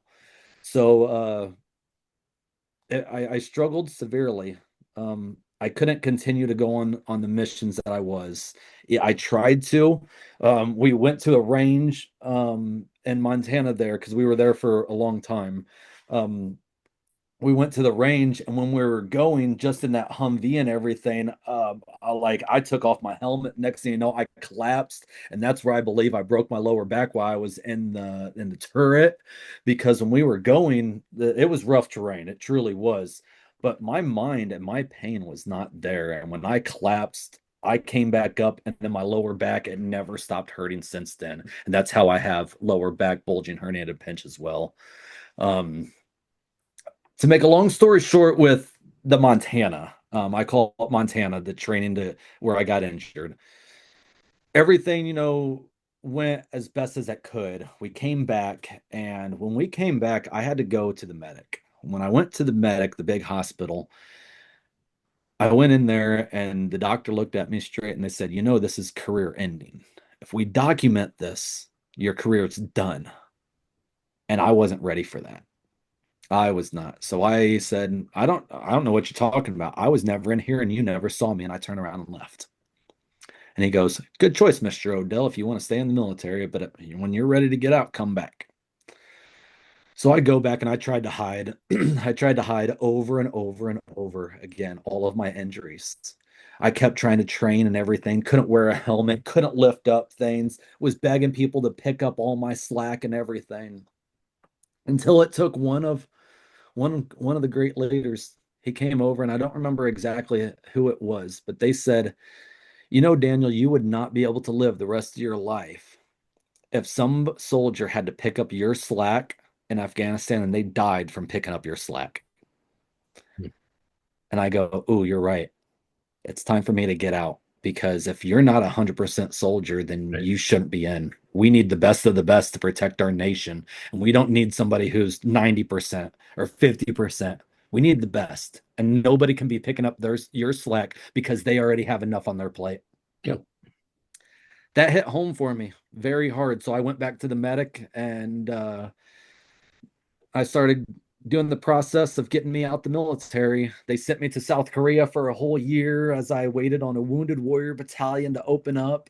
And then I got to where I am now to this day in Kentucky, Fort Knox military base, and I transitioned out the military at the Wounded Warrior Battalion. And that's pretty much my military career of how I bounced around a little bit, but then I struggled. I struggled during that transition. Well, I'm glad they trust you with all the gold. That's important. That gold, I'll tell you what most people don't know about Fort Knox is literally you can drive down a road just a couple hundred yards from the gold vault and look at it. You can play golf. They have a golf course literally right next to the gold vault. Oh, it's fun. So I don't know if this is going to be this is your life kind of thing, but I'm going to show you this and just tell me if I'm on target. Okay. Is Yep. that him? I'm not sure if it's him. I just searched. Nah. It's not okay. Nah. All right. Yeah. What I did was I looked up his name and I couldn't figure out where it was. So So I've tried looking him up multiple times too. yeah, Yeah, I know. I love Fluffy, man. Got to tell you, I watched every time you were in a little bit of anxiety, or I just that he just needed to be paying attention. He amazing dog. Amazing how he just like pops up or Yeah. opens up his eyes to check and everything. Like I'm truly doing good right now. There's sometimes where I'll just stop and then you see he just comes in and was like, "Hey, it's all right. Just keep petting. Keep Yeah, petting." he's an extension of you, and Oh, I like love it. and vice versa. I mean, he like that's the true sense of love is that an animal puts his paw on you, saying, "I got you." Like that's any and I love you. Amazing. Uh, Absolutely. And speaking about that is, he came in my life shortly after my transition out the military. You see, when I transitioned out the army, I I didn't know what my purpose was, like most Hmm. veterans. Yeah. When you're in the military, you're in charge of millions, if not billions of dollars of equipment and personnel. And that's an honor. And when you get out the military, it's either you're underqualified for the job or you're Or massive, no, overqualified. massively overqualified. And it's very difficult. So for example, when I got out the military, I was a professional bass fisherman. I would travel America fishing. Everybody knew me by Daniel the Big O, right? And I still play with that every now and then by my nickname, but Daniel the Big O, or Daniel Adele Tournament Angler. I would travel around the world, having Walmart, Bass Pro Shops, Cabela, so many great companies as my sponsors, and I would fish tournaments because I couldn't find a job. I literally couldn't find a regular job in my community or anywhere that would hire me because I was constantly at the VA facility, the hospital, going to mental appointment and physical therapies to, deal with all my injuries. And then finally, with many years of fishing and working with great companies and going all around, I honestly just couldn't take it anymore. You Mm. see, being on a professional level, tournament angling, the travel is a lot. And then you're practicing for multiple days on the water for 12 hours at least on the water per day. And then the tournament is a couple days. Like it's actually a lot. I never knew that actually. Wow. Yeah, So they say that professional bass fishermen is some of the hardest sports is one of the hardest sports in the world because you have to think about this. A football, they can swap out players and they have a coach. A right. NASCAR person who drives, they have a spotter. They have a pit crew. When you're a bass fisherman, it's only you by yourself and a cast 6 inches this way or 6 inches this way will matter on if a fish bites. So it's very difficult. It truly is. And with my arms constantly going numb and not working, with my neck being broke, it was very, very difficult. Oh, But yeah, go ahead. there's some joke about that. It's something like there's a small distinction between a person fishing and, you know, being a jerk or something. Oh Like if yeah. because Oh they yeah. just you stand so long. I mean, it's just a crazy amount of time you have to be patient, right?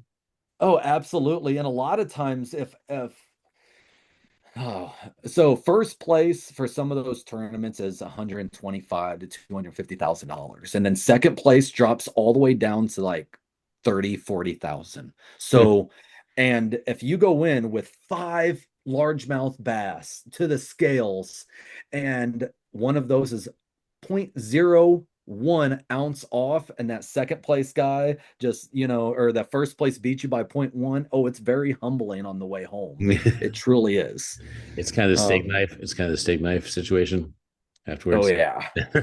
Oh, 100%. Oh, it's rough. But with all of that experience, I learned how to work with a lot of great companies and be in front of the camera a lot, right? Mhm. I was constantly making films with, sponsors and bait companies and fishing. And I had a YouTube channel, a little bit about fishing back then, had no clue what to do or anything.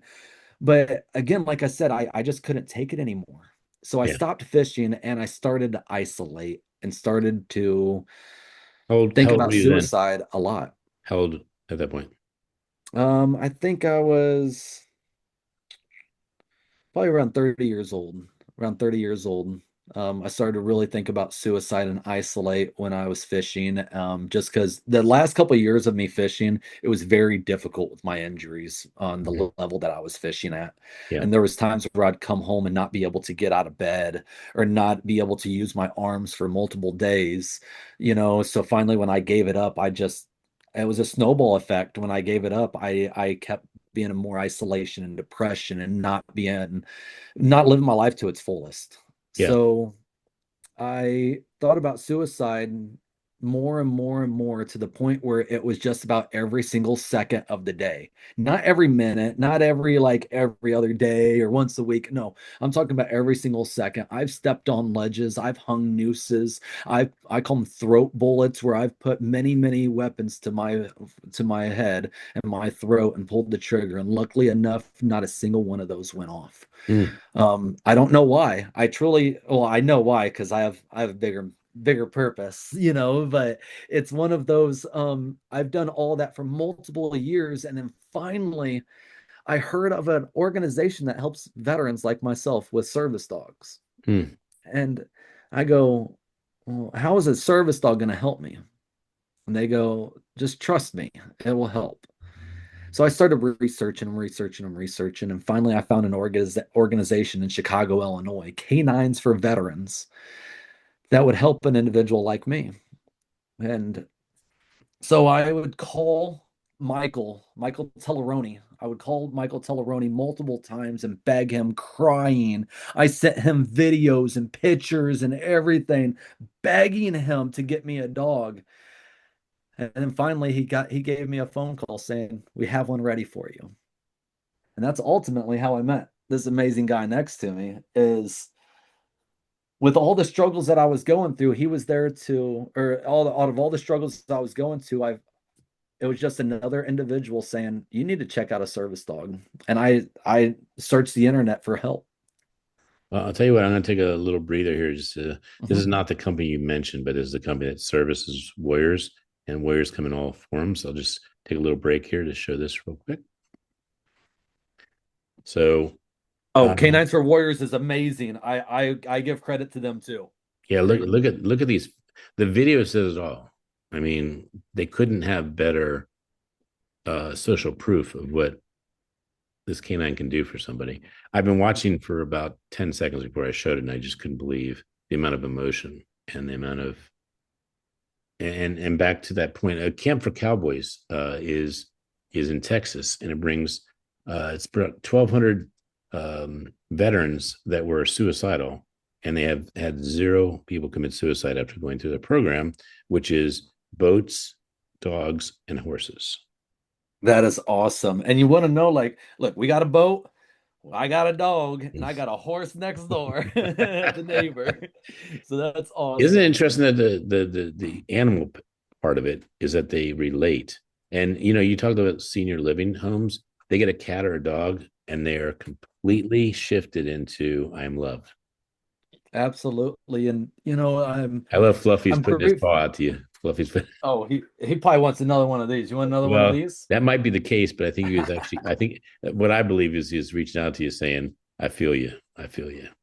Oh yeah, absolutely. Absolutely. I always got to give him this great stuff for the amazing job he does and all those service dogs at Canines for Warriors and the organization you mentioned in Texas and going speaking about all these organizations. Like we mentioned earlier, you shared a fun fact about how much these cost. And what I didn't mention a second ago is how long it actually took me to get a dog like this. Yeah. You see, a simple Google search will tell you that there's great organizations out there, but the cost is tremendous. I know. You're talking well over 30 plus $1,000. Some of Hmm. them over 100,000, depends on what they can do. And then the training, how long does it take for you to actually get a service dog? Well, for me, I had to wait multiple months. And when I say months, that is actually very, very low compared to the average time. The average time for it to get a service dog is normally 1 to 3 years. Now, the reason why it's 1 to 3 years is you have to think about when you get a brand new puppy, that's born from the age of 0 to 1 years old, that dog needs to learn basic obedience and make it perfect, perfect. And then from age 1 to 2 years old, it's mastering all that basic obedience and perfecting every task that'll mitigate for that individual. So they have to do both of those in every type of environment, hospitals, concerts, football games, basketball games, every type of environment. They have to be perfect. And you have to think if we could put 20 dogs and do this to 20 dogs, realistically, only about 1 to 3 of them will actually come out to be successful. And that's why it takes so long and so much of an investment as well. And what percentage of veterans need dogs that don't get them? I would say the percentage, I don't know the exact, but I would say majority. So right now we are a major part of the SAVES Act, the Service Dogs Assisting Veterans that Mhm. Morgan Luttrell and Morgan McCarthy representatives are jumping on board. Make a long story short with that is the process to get a service dog through the VA is very difficult because Yep. the prosthetic department it comes out of those funds instead Wow. of Yeah. major So, funds. yeah. Yeah.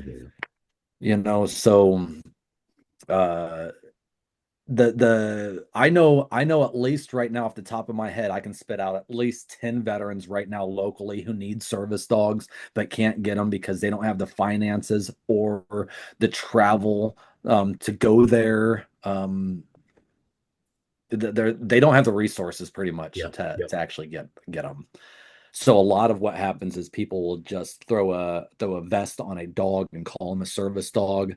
Um, but sometimes that does help, but other times it could hinder other legitimate the legitimate ones. So there's something called camis and canines. Have you ever heard of that? Now it sounds familiar. We know a lot of trainers all around the nation. Yeah. So I went to a camp and similar situation. They're paired, and these are very troubled veterans. I mean, they're they're being basically promoted in a scholarship level to have their life saved, and they're paired with a canine. And what a miracle it is!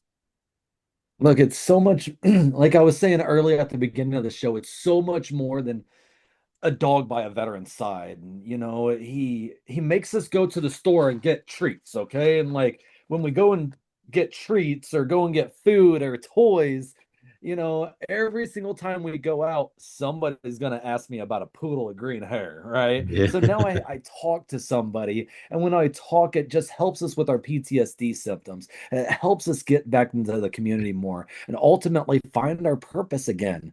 Because if we're in isolation and not doing anything, we're not gonna do that well compared to what we would be back into the community. So I want to go a different direction if it's okay with you. Yeah. This is new. So I'm setting records, you're setting a couple records. I mean, you said I've never shared this before. I've told you I've never done this before. So Mhm. um my son No. and I wrote a book, and it was a very interesting book.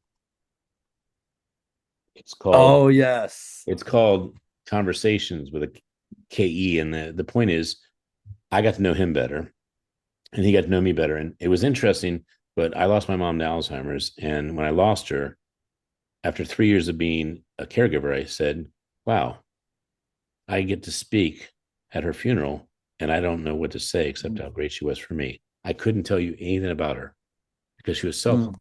So a selfless person doesn't ever say, ego, look at me. This is who I am. Listen to all my stories, everything. And so I didn't know her. And if you paid me $1 million to talk for more than 5 minutes, I wouldn't get $1 million. So just period. And so when I came up with this idea with my son, it was to get to know people at a higher level. Right. And I know this is, there it is. There it is. So I've never done this before. And so this is new ground. My son said, why don't we make this for people that just want to get to know someone they love? And that could be a grandfather, that could be a son, that could be a friend like yourself. And it was this book. And Nice. this is not to promote these books to sell them. Anyone that wants either of these books, you can have them for free. If you mention Daniel or you mention you saw the show, you can have them for free as a PDF. It's an electronic version, but I don't care if we give away 1 million, because when you get to know someone better, you get to Mhm. understand how special humanity is and how much you can actually make a difference in someone's life. So we had played a game before the show of four questions, and we just arbitrarily picked some numbers. What I want to do is, in this experiment, we could go to the end of the show and we could actually ask some questions, or we could go to the point of doing some experimentation. I think everyone knows how much you have bled, how much you have cried, and how much you have tried, and how much you have given to be who you are today. I think that's Mhm. very clear. So the different direction we're going to go right now is, who is Daniel that I don't know? And by the way, you can ask me a question if you wish, but that's not the idea of it. The idea is that I want to have the audience unpredictably know you some questions that are never asked, because I can guarantee you I've never used this as a tool. So Let's do it. from 101 to one, what number do you want to pick? Well, let's start off with Fluffy's age, which would be number 6. 6. Okay. Number 6 is, if you could be anyone, who would you be? And how about if you could be that person for 30 days, what would you do? Wow, that's a deep one. That's probably one of the deepest questions in the book, by the way. So, Fluffy, good job on that one. Let me reiterate the question. Who would you be, and what would you do during the 30 days that you would be that person? That one is very tough, and I'm gonna come off with my immediate thought instead of my secondary one or third. My immediate thought would I would love to be Jesus, to Hmm. be honest, to be the Lord, to understand his thought process just a little bit, and what would I do for 30 days? Hmm. For 30 days, I would still maintain it just like he would. But I would like to understand the reasoning behind things for Hmm. 30 days. I would make it my mission to understand the why things happen, why the great Lord allows. For example, out of all the things that I've been through in my life, there was that one time that I used to blame the Lord and not believe in him. And I would say that, it was his fault. And if he was so great and has everything planned, how would he allow this to happen to me? Well, you want to know why I truly believe is so I can help others. So I can make more of an impact around the world and letting everybody know that they're not alone. But I would want to know if that reason matches up with his. That's what I would really like. And I So, would spend 30 days on that. since I'm 90 or 106 years older than you, I want to surmise that with some wisdom. Are you ready for this? Yeah. those that do not suffer cannot understand how to help those who suffer. Amen. All right. Amen. So I'm opening up to this is my turn. I just opened up to a page. Yeah. Got it? Wow. Wow. 42. Wow. 42. How do you define hero and who is your hero? Is that crazy that that wouldn't come up next? How would I define a hero? And who As is your a hero? hero is one who's gave their life and their sacrifice. They've sacrificed everything for what they truly believe in.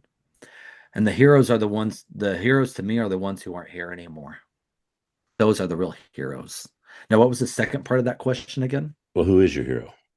Who is my hero? My hero is Mr. Rod Rodriguez from the Global War on Terrorism Foundation. I mention him on every single podcast I'll ever be on. He's between him and my service dog, the Fluffy Poodle. Yes, yes, the Fluffy Poodle is my hero. But That's Rod, awesome. that sentence of, it'd be a disservice if I ended my life. Mm-hmm. That's what truly saved me. Yeah, that's awesome. And next number between 1 and 100. Let's do 48. Good old 48. All right. What language would you like to speak fluently besides English? Oh, Hangul. I would love this Korean. I spent time in Korea and I really love that culture and their language. I know a little bit of it, as in 안녕하세요. 안녕하세요 means hello. 감사합니다 means thank you. 네 means yes. Yeah. No means no. All right. I'll give you a choice between two questions because when I open the page the next time, I saw both questions. I don't know which one is the one asked. So you can choose between either one. Who do you think is the most important person alive today? Or what is the most beautiful place you've ever seen? The most beautiful place that I've ever seen. Hmm. I've seen a lot of beautiful places all around the world, but I would say there's a swamp that I've been to. I can't give the exact location because it's one of my favorite duck holes and it's a public duck hole. But yeah, but there's a swamp that's kind of like this one back here, and there's just so many ducks that come in, and a lot of times we don't even harvest anything. We just watch the show. That's Yeah. what we call it when the ducks, when you watch that sunrise in the morning, the cypress trees, the swamps, and then the ducks flying in. Sometimes you just need to enjoy the little wonders in life, and I think that's one of the most beautiful areas I've ever been. That sounds gorgeous. All right, sir. Are you having fun with this? Is this good? You go Oh well yeah, here? oh All yeah. right. All right. All right. Let's see where it takes us. Let's go another 5-10 minutes and see where it takes us. All right. Yeah, no worries. So what number would you like to pick next? Let's go number 62. I was just there and I went backwards. Okay. I'm going to get this 62. All right. 62. All right. Okay. This is a lower level one. Okay. So whenever it's lower level, I'll give you two choices. So 62 is, by the way, it means a lot to me, but I don't know if it'll mean a lot to you. If you could have another name, what would you choose? Or 63, what's the nicest thing you've ever done? You choose between the two. Actually, I want to answer both of those because I think the first one's going to It's be pretty cool, funny and isn't the it? second one will be a little powerful. All right, let's do it. So, growing up, I just always, I don't know. So when you said like, what would I change my name to be? Growing up, I always thought this was hilarious. Um, to name myself Blaze. I don't know, like I swear to you, from like the age of 13, I always wanted to name myself Blaze because I don't care who you are. You pick up that phone and it's like, hello, is Blaze there? That's cool. That's cool right Or there. even more importantly, this is Blaze. Yes, like I don't know why. Look, I just thought it was all cool. I think it was because growing up, we used to watch the show Gladiators. Yeah. Yeah, the USA Gladiators, and I think one of those guys was named Blaze. Yep, you're Um, right. so now the second part, repeat the exact question again. What was the The nicest thing se- you've ever done? The nicest thing I've ever done. And I constantly do this. Every single year, ever since I joined the military, I never seek this out, but I'm always there at the right place, the right time. But every single year, I somehow save somebody's life. And I Hmm. never ask anything in return. For example, recently pulled somebody out of a burning car, because there was an accident, the car was on fire and everything. Just pull them out, make sure they're good. And then, once everybody's good and everybody's in a safe area, just get back in your vehicle and leave. Another time, my wife talks about this one, when we were actually traveling from Fort Drum, New York to Fort Carson, it was during the winter time that we were traveling right after the holidays. And we watched a vehicle in Nebraska flip over on the highway while we were going one way and it was going the other, and we flipped it. So I took the exit, went around, made sure they were okay. My wife was upset because she just got some beautiful blankets for Christmas, and I took all those blankets and gave them to the family and the lady and was like, hey, help is on the way. More people were coming. Once enough people were coming, then it's my time to go. I'm not an angel. I am no hero. I just love to be there for people that are in need. Well, Gotta love it. I'm trying to come up with a word for it. It's I'll just say it. This is what I come up with right now: a conscientious humanitarian. Oh, absolutely. Being a humanitarian is very important. I've always, what the military also taught me is continue to serve others. Even when you're not in uniform and when you're out the military, what really connects with me and makes me happy is serving others in some sort of capacity, no matter what it is. Well, there's an event happening, and it's a humanitarian event. I'm trying to find it real quick. If I can find it real quick, I'd like to show it to you because one, I'd like to invite you. And yeah, I just found it. Are you ready? Yes. It happens December 9th. It's celebrating people that do humanitarian things. And I wasn't expecting this. When God says if a word is heard, what do you do about the word that you heard that I told you you'd hear? Like that's kind of Hmm. so you saying that you would save people's life and walk away is what a humanitarian would do. It's just someone that doesn't need the ego. It just wants that person just wants to make a difference in humanity. So I was just invited this last week. It's the social impact, and it's called Be Greater. If you look up the actual website, it's Be Greater, and it is all these amazing people that have done great things, and they just celebrate them. Look at this Dalai Lama. I mean, come on. And Oh, that's awesome. and if you go to the actual buy purchase the ticket, I'm going to be there. I just actually booked my flight this morning, but look at the people. It's all humanitarian awards. This guy spends a fortune to acknowledge, and this is his name, Brian Gallagher, right here, Brian Gallagher. And Nice. all these people are going to be there. And it's not about spending the fortune, it's about he believes this is worth it. So he spends, and it's December 8th in Orlando, Florida. And if you want a link to this, I will be there personally. And I will talk to Brian about how we can possibly get you there because what you just shared is actually what a humanitarian does. It's not about being recognized, it's about just doing Mhm. what you're supposed to do. So I'll actually be I'll be in Orlando, Florida on the 5th, 6th, and 7th. As of right now, the plan, just Yeah. because I didn't know about this, the plan right now is we would be traveling back home on the 8th, but we can maybe adjust. So for all the listeners out there, all military personnel, the Westgate Resorts gives away a free military weekend getaway at their five-star resorts every year on the first weekend of December. The first 1,000 people who sign up get a go. I was lucky enough, so I'm just so happened to be at the exact same time. So yeah, let's talk more after this about Yes, we that. will. All right. So I just opened up the book to page 75. And the Yes. question is if you were offered a seat on the next space shuttle, would you take it? Depends on where it's going. I know I like look, so if we are only going to the space station, like let's say for a 30-day stint and then coming back, absolutely. But if we're trying to go around the moon and come back, or if we're just going like a couple, miles, in the low atmosphere, then okay. But I'm not trying to go past, some atmospheric things. I'm not floating away. Yeah, you're not doing Mars just for the fun of it.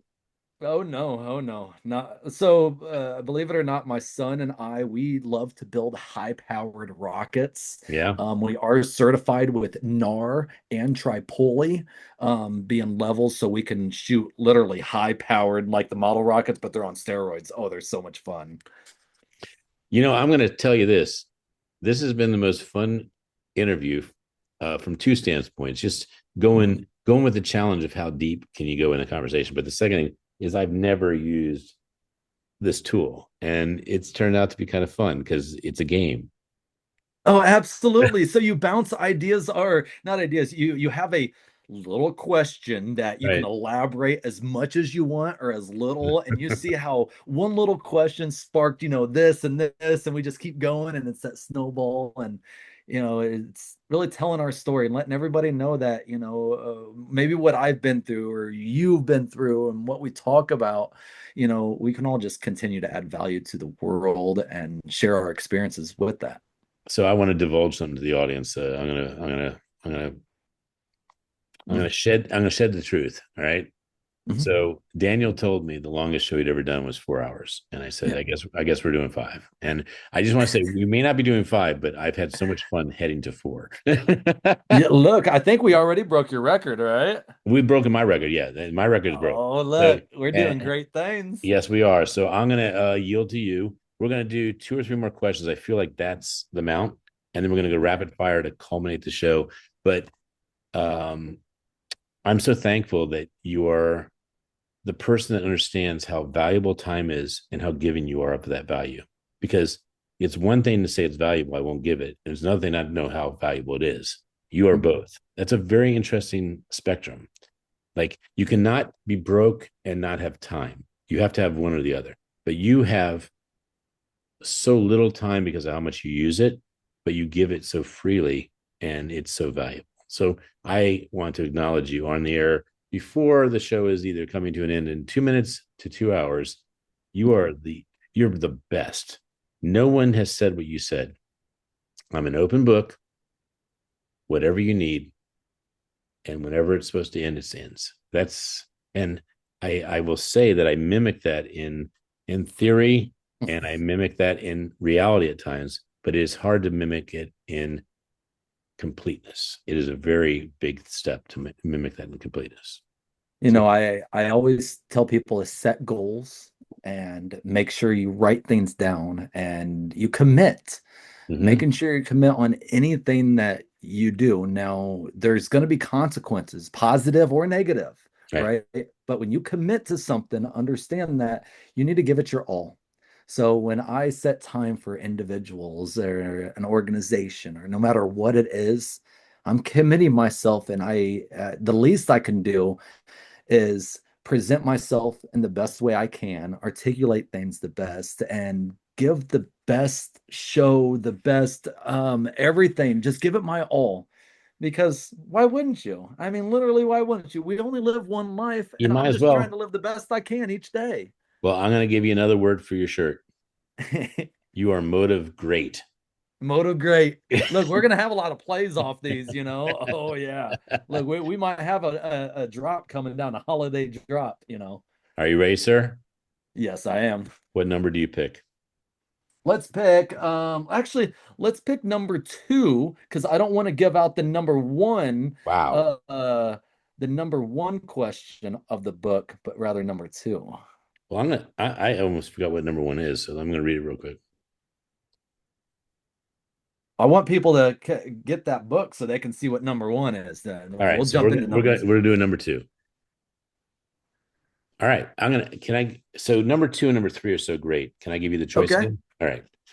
Number two is what is your biggest accomplishment? Number three is what is your favorite place in America? I think that's kind of cool. Those are nice two My choices. biggest accomplishment is being who I am today That's awesome. because if most people realize the in depth of everything that I've been through, to the survivor of all these abuses, group homes or foster homes, GED, to putting my wife through everything that you can imagine, and her still being here, to me to be able to stand up in front of anybody and everybody, small stages, large stages, big podcast, small podcast, you name it. I can literally stand here today and say that I will never be the man that I used to be, and I will continue to be positive and the best I can each and every day. Did That's what I you truly. did you want to give a shout out to your wife? Oh yeah, my wife, Miss Leslie Odell. Look, and now we have to joke because me and my wife, this is how we are, okay? When we're happy, it's Miss Lovely because her name's Leslie. So when we're happy, it's Miss Lovely, and Right. when we're not happy, it's Miss Ugly. But Miss Leslie is wonderful. No, no. To be honest, everybody, my wife, she also was in the military, Hmm. and she served our nation as well. And I give her a lot of props for always being there, not just for me, but all of our children. She's the real hero. For always taking care of me, even on my darkest times. Would you like to give a shout out to your children? Oh yeah. Oh, my shout out to all my children, Dominic, Aaliyah, Ariana. They already know. Oh, They may 100%. already They're know, but you could, that's like saying, I told you I loved you 10 years ago. We're good, right? I mean, So, a lot of people, for example, everybody always ask me, how do I have the opportunities that I have? I have never missed a sporting event. I've never missed anything. If I have the option, since I was out the military, I'm still always there for my children for every little bitty thing, big, small. I'm the loudest ones in the stands. I'm cheering. I'm that crazy parent on the sidelines because number one, I didn't have that growing up. And number two, for a very long time, I wasn't there for my children. and number three, they deserve it. Amen. Amen. Yeah, I Because listen. look, I we listen, young man. I listen.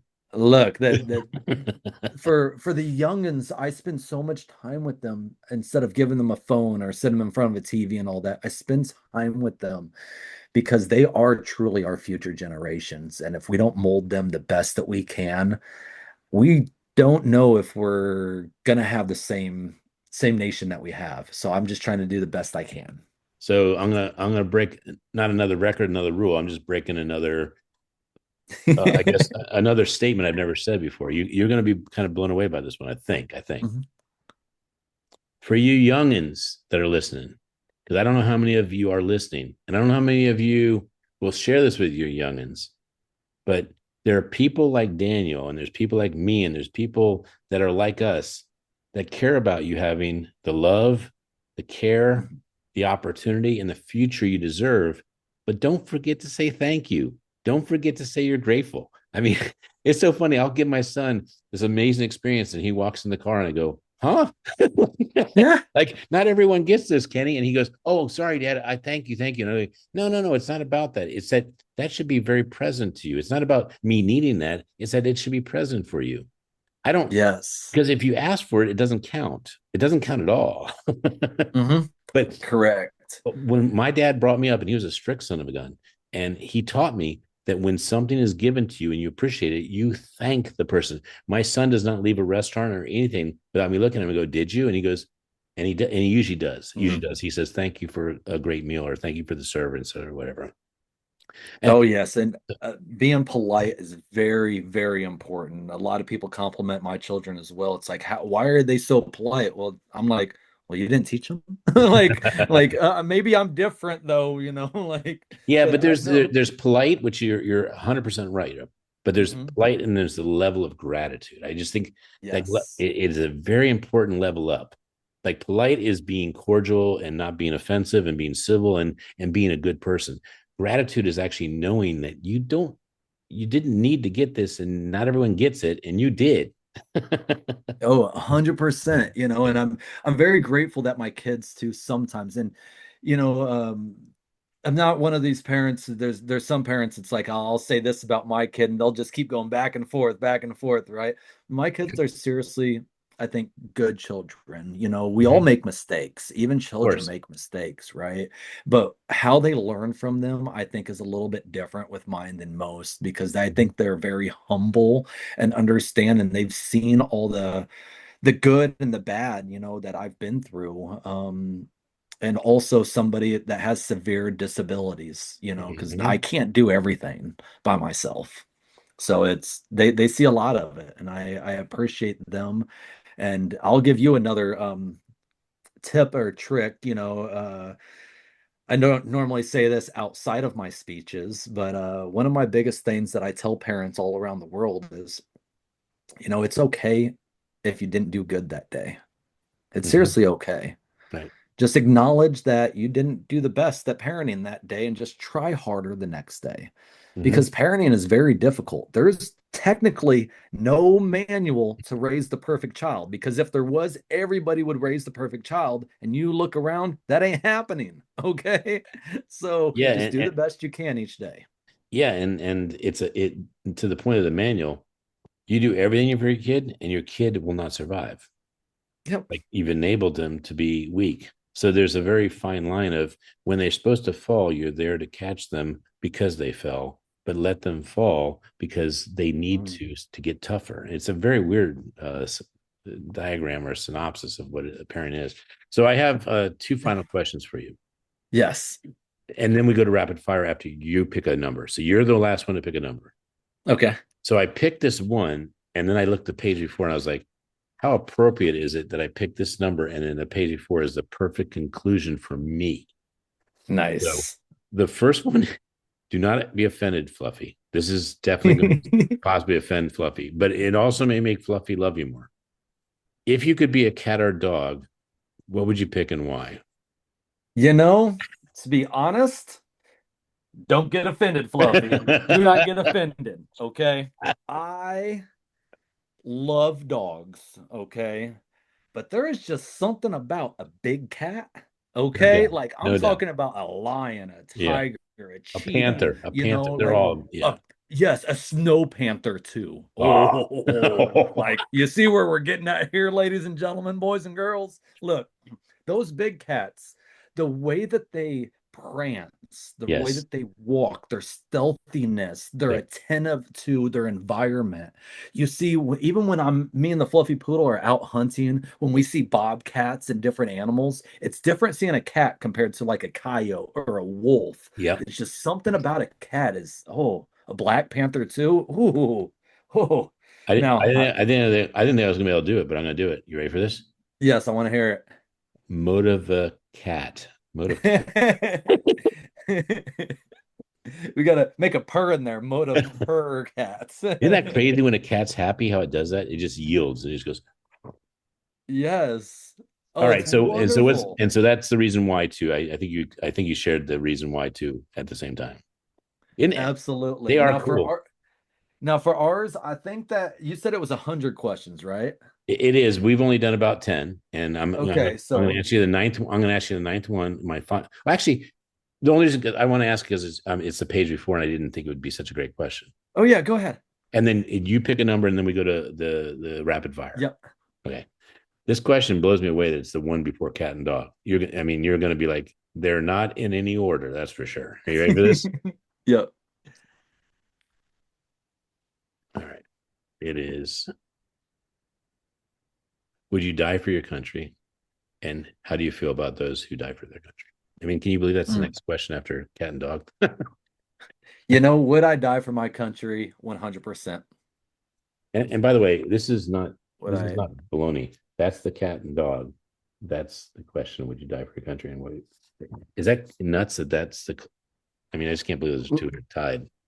But you gotta have balance, and I think that's one of those. It's yeah, you gotta have a fun one before a serious. But would I die for my country, and what does it mean for the ones who have died? And what do you think about those who have? I mean, you've added a second dimension, but go ahead, all of them, go for Yeah. it. So I would 100% die for my country. I signed up and I would continue if I had to go and serve again. I would in a heartbeat with my injuries, without my injuries. I would be on that front line in a heartbeat with no money, anything. That's how patriotic and how 100% how much I love the United States of America and everything about it, the freedoms we have, and so much more. And for the ones who gave that ultimate sacrifice, thank you. Thank you. Thank you. There's no other words but to say thank you. They gave everything and they didn't have to. They are the ultimate real heroes who sacrificed everything so we can continue to live the lives that we have each and every day. It's very hard to even talk about the sacrifices that they've made and how to put it in words. Because how do you put it in words for the ones who aren't here anymore? It's Mm-hmm. very difficult. But the one thing that I always say when I go to the national cemeteries, the state cemeteries, the veteran cemeteries, where all these veterans who made that ultimate sacrifice and soldiers who made it, I always tell them, thank you, and thank you. Thank you, Daniel. I want to just say that you were Mm-hmm. on the Dr. Smiley Show recently, and that this is the Dr. Smiley Show, but I'm talking about the Smiley. And then Mm-hmm. you were not on Voice of Valor yet because you were preoccupied that day. Is that correct? Okay. Mm-hmm. And then this part I wanted to share with people. This is the Smile Channel, and you can look up Daniel and you can see his event show. These are all different shows that have been done, but this is the part I'm most proud of. The Veterans Day event. We had about 80 people. We have about 20 that couldn't make it that day because they were actually serving. They were serving other veteran events and they're being post recorded. So we will hit 111, by the way, Daniel. And That's I awesome. wanted to share just one last thing, and that is that this channel is right here. And we've already posted about 12, I guess, and we're about to post another 20 today. So if you want to hear some great veteran stories and basically people that are the most humble people, they're never going to talk about heroism. They're not going to talk about that they're the greatest. They're just going to say they believe in our country and what patriotism means to them. I was asked by my uh, eighth grade class in PG County public school system, Mm-hmm. you were in the army, and I said, yeah. And they said, that means you would die for your country. And I said, yeah, that is what it means. And they said, I would never die for my country. And it was out of 150 kids, 149 said they would not. One did not say anything. He didn't know what to say. And in my army brat days, every single kid in the class, for the most part, said, my dad's in the military. I'd be proud to serve as well. I'd be proud to serve our Yep. country. Now, service, patriotism, and dying for your country are somewhat synonymous if you actually think about what that means. You suit up, you raise your hand, and you say, I will serve my country. It doesn't mean you're saying, I want to die. It means you're saying, I will serve my country. And yes, you could die. And Yep. so my dad went to Vietnam, and I did probably one of the lowest level services you could do for the military. I just went through ROTC at Johns Hopkins, was a transportation officer, reserves, barely did any real duty or had any bullets fly by me. But I did it because I believe every single person in this country, when you suit up, you say, I believe in this country, I love this country, and I die for this country. And not that I want to die for this country. That's the part that people miss. No one wants to die for their country, Mm-hmm. but to be willing to means you believe in freedom, or you believe in your country, or you believe in the ideals of what that country stands for, which is to protect and have democracy and have freedom to be ourselves. And so I just want to thank you formally for what you did and what you have done and who you have become. It's amazing. I want to yield the last number for you, sir, and I will send you this book so you can get to know your kids better. Because my son said this to me, and this was the I have had two gushing moments with my son. One is that when he said, I'm 8 years old, Dad. I've written 6 books. I'll write 4 more books. I'll have 10 on my 10th birthday. And he ended up having 12. That was mind boggling for my head to say he's actually thinking beyond what I could think. Okay, that was one. And the second one was when he said, I want to make this book for others. And I want to do that because I got to know you so well. I didn't know you before I did this book. So I'm going to send this to Mm. you for you and your wife, you and your kids. And the last page count is for you, sir. What number would you like to pick? We're gonna go with number 98. Two 98. before the Man, you're going the other two before the extreme. last. Yes. All right. 98. Let's see. So I can't help myself when I see 98. I have to read 99 too to see if it's a choice question. Okay. So, okay, this is very good.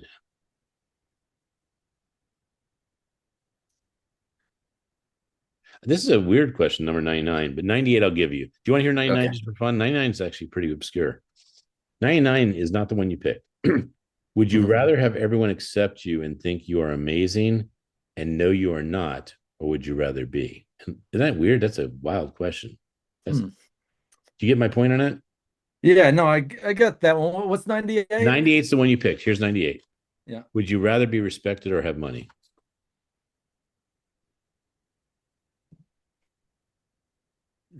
That one is be respected will get you money. Yeah.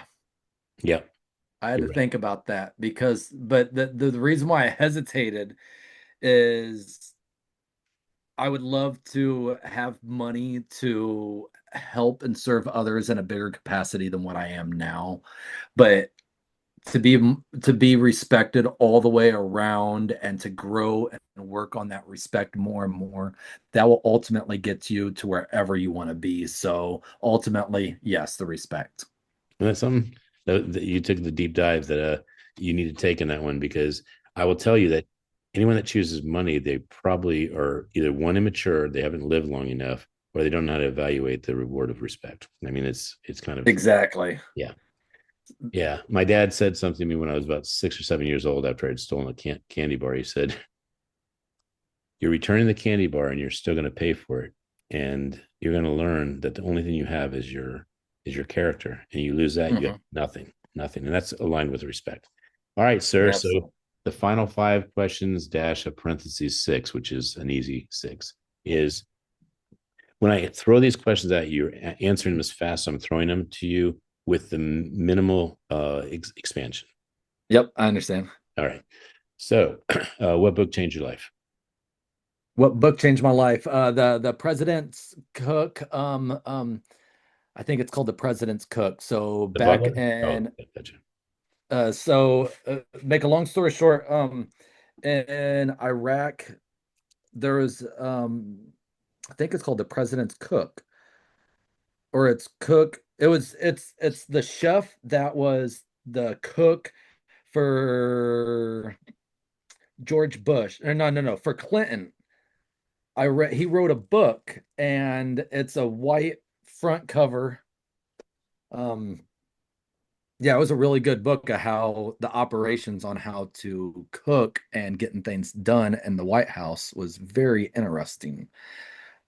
I think it no, or maybe it was Obama. It was Bush Okay. or Obama. I don't know if I'm going to be much help to you. I'm just going to scan what I saw on Amazon real quick. I don't think it's going to be helpful. We'll get a link later, just so you know. But I don't think it's this one, Dinner with the President. I don't think Nuh-uh, no nuh-uh. these. So these are not White House Chef. Try White that one. White I House. think it was White House Chef. I'm pretty sure it was White House Chef. That That's one. it right there. That first one. Yeah, there That we go. book. Yes. Do you see how we That do, one. Daniel? We don't do it loose style. We actually show where you can get it. And man, that's got. By the way, for those of you watching, I know that the author of this book, Andrew Friedman, would very much appreciate you buying the book, but most importantly, doing a review. He's at 98. 98. I'm going to be 99, and I'm going to encourage someone to be 100 because it's a big deal when you get to three digits. So I am committing after this show to get be 99. I can't be both, but I can be one. All right. So next question for you, sir. What movie inspires you? What movie? The movie Holes. Oh, wow. I read the book Holes, and then the movie. It's so again with all the challenges that I was going through as a child. Yeah. That's one of those movies that No matter what you've been through, you can still live your life to its fullest. And Are we there it talking about this is. one? Yes, the book is so much better, but the movie, oh yeah, that's Well, that's a what good a one. cast though. I mean, this is not a bad cast here. Uh-uh.